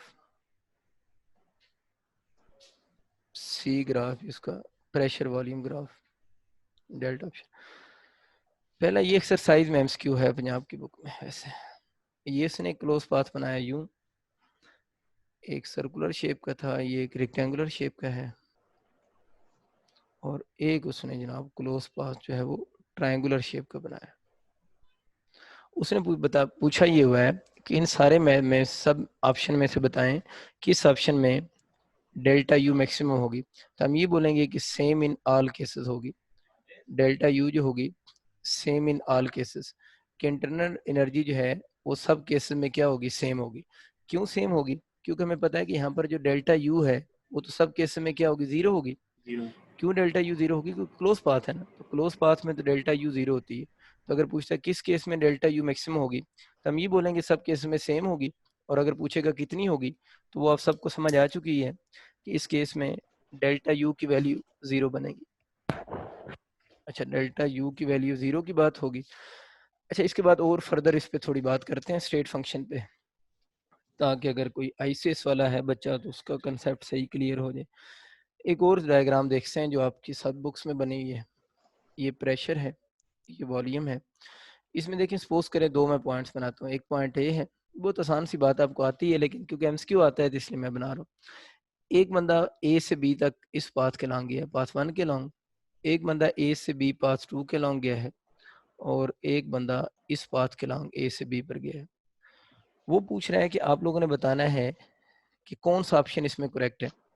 यानी ए से बी तक गया है और उसने बताना ये है कि कौन सा ऑप्शन करेक्ट होगा, यानी कौन सी इंटरनल ऑप्शन करेक्ट होगा। u1 ग्रेटर होगी u2 से, u2 ग्रेटर होगी u3 से। u1 u2 u3 क्या है, जब ए से वो बी तक गए हैं तो उनकी इंटरनल एनर्जी है बेसिकली, यानी बी पॉइंट पे जो इंटरनल एनर्जी होगी with respect to point A, u1 u2 u3 B point पे इंटरनल एनर्जी है with respect to point A. तो u1 equal to u2 equal to u3, या u3 greater than u2 greater than u1, या none of these. देखिए बड़ी simple सी बात है कि हमें पता है कि इंटरनल एनर्जी जो है वो स्टेट फंक्शन है, वो पाथ पे डिपेंड नहीं करती, वो इनिशियल और फाइनल पॉइंट पे डिपेंड करती है। कि अगर इधर इनिशियल और फाइनल पॉइंट सेम है तो इंटरनल एनर्जी भी जिस मर्जी पाथ के लॉन्ग जाएंगे वो क्या रहेगी, सेम चेंज आएगी ना उसमें। यानी जितनी इस पाथ के लॉन्ग इंटरनल एनर्जी चेंज हो रही है उतनी इस पाथ के लॉन्ग भी चेंज होगी, और उतनी इस पाथ के लॉन्ग भी चेंज होगी। यानी सब पाथ में इंटरनल एनर्जी में जो चेंज होगी वो सब केस में सेम रहेगी। एक जो मेजर कन्फ्यूजन बच्चों को होती है वो वर्क के बारे में होती है, वर्क एंड हीट। वर्क और हीट के बारे में याद रखना है कि work and heat are not state functions. ये दोनों स्टेट फंक्शंस नहीं है। Work and heat are not state functions, these are path functions. ये पाथ फंक्शन है, ये बात जरा क्लियर कीजिएगा अब आप लोग। पाथ फंक्शन ऐसे फंक्शंस को कहते हैं जिनकी वैल्यूज पाथ पे डिपेंड करती हैं। दीज आर पाथ फंक्शन, इसका मतलब है कि इनकी जो वैल्यूज होंगी, इनकी वैल्यूज डिपेंड ऑन पाथ, इनकी वैल्यूज पाथ पे डिपेंड करेंगी। अब अक्सर बच्चों को ये कन्फ्यूजन होती है कि सर हमने लोगों ने तो ये पढ़ा हुआ था कि वर्क डन जो है वो क्लोज पाथ में जीरो होता है, और हम लोगों ने चैप्टर 4 में ये प्रूव भी किया था कि वर्क डन जो होता है वो पाथ पे डिपेंड नहीं करता। लेकिन यहाँ पर हम अजीब बात पढ़ रहे हैं कि वर्क डन एक स्टेट फंक्शन है, not a state function. State function है ही नहीं, ये पाथ फंक्शन है, इसकी वैल्यूज पाथ पे डिपेंड करती हैं। और हमने पहले ये प्रूव किया हुआ है इवन कि वर्क डन जो है वो पाथ पे डिपेंड नहीं करता। देखिए वर्क डन पाथ पे डिपेंड नहीं करता सिर्फ कंजर्वेटिव फील्ड के अंदर। वर्क डन पाथ पे डिपेंड नहीं करता, सिर्फ कंजर्वेटिव फील्ड के अंदर। लेकिन ये जो प्रेशर वॉल्यूम फील्ड है ना, ये जो पीवी फील्ड जिसे हम कहते हैं प्रेशर वॉल्यूम फील्ड, इसको हम थर्मोडायनेमिक फील्ड भी कहते हैं। प्रेशर वॉल्यूम फील्ड या इसको हम बोलते हैं थर्मोडायनेमिक फील्ड। ठीक होगी बात। प्रेशर वॉल्यूम फील्ड या इसको क्या बोलेंगे, थर्मोडायनेमिक फील्ड। तो ये जो थर्मोडायनेमिक फील्ड होता है ना, आप यूं समझ लें कि ये फील्ड एक नॉन कंजर्वेटिव फील्ड की एग्जांपल है। अब आपको बात क्लियर होगी होगी। तो ये नॉन कंजर्वेटिव फील्ड की एग्जांपल है। तो अगर ये thermodynamic field non conservative field की एग्जांपल है, तो इसका मतलब क्या होगा कि इस फील्ड में तो वर्क डन पाथ पे डिपेंड करेगा। तो इसका मतलब ये हुआ कि जब भी कभी थर्मोडायनेमिक्स में क्वेश्चन आएगा ना, तो उस केस में आप लोगों ने याद रखना है कि जो पीवी फील्ड होता है इसे हम थर्मोडायनेमिक फील्ड भी कहते हैं, ये नॉन कंजर्वेटिव फील्ड है। इस फील्ड में वर्क डन स्टेट फंक्शन नहीं है बल्कि वर्क डन पाथ फंक्शन है। और आप लोगों ने एमसीक्यू के लिए भी याद रखना है कि work and heat are not state function, बल्कि वर्क और हीट जो है वो कौन से हैं, पाथ फंक्शन है। मैं एक छोटा सा आज क्लास एमसीक्यू बनाता हूँ, कल आगे डिस्कस करेंगे। एमसीक्यू ये है कि इन विच केस, आप लोगों ने मुझे बताना है कि in which case work done is equal to zero. मैं डिफरेंट ऑप्शन बनाता हूँ, आप लोगों ने मुझे ये बताना है इनमें से किस केस में वर्क डन जीरो होगा। देखिए ये वाला पाथ हो गया पीवी फील्ड, बी ऑप्शन। देखिए ये वाला क्लोज पाथ बना लेते हैं, सी ऑप्शन है both A and B. Work done आप लोगों ने जीरो बताना, और डेल्टा ऑप्शन होगा नॉन ऑफ दीज। तो इसमें मैं पता है ये पीवी फील्ड है ना, प्रेशर वॉल्यूम फील्ड में तो वर्क डन क्लोज पाथ में जीरो होता ही नहीं है, क्योंकि पीवी फील्ड तो नॉन कंजर्वेटिव फील्ड है। और यहाँ पर work done is a state function, ये path function, sorry state function नहीं बल्कि पाथ फंक्शन है। तो यहाँ पर इस पाथ में वर्क डन जीरो नहीं होगा, इस केस में वर्क डन जीरो के इक्वल नहीं होगा। और इस केस में फिर ऑप्शन क्या बनेगा, नन ऑफ दीज। इनमें कोई भी ऐसा केस नहीं है कि जिसमें वर्क डन क्लोज पाथ में क्या हो जाए, जीरो की इक्वल हो जाए। फिर इन केस में या इस केस में या और डायग्राम में किसी भी ग्राफ के अंदर, पीवी ग्राफ में हम वर्क डन कैसे कैलकुलेट करेंगे वो हम कल के लेक्चर में देखेंगे। यहाँ तो मैंने इतना बता दिया ना, ये क्लोज पाथ है, इसका वर्क डन जीरो नहीं है। क्यों नहीं है, कि क्योंकि वर्क डन प्रेशर वॉल्यूम जो फील्ड होता है वो उसमें वर्क डन पाथ फंक्शन है, वो पाथ पे डिपेंड करता है।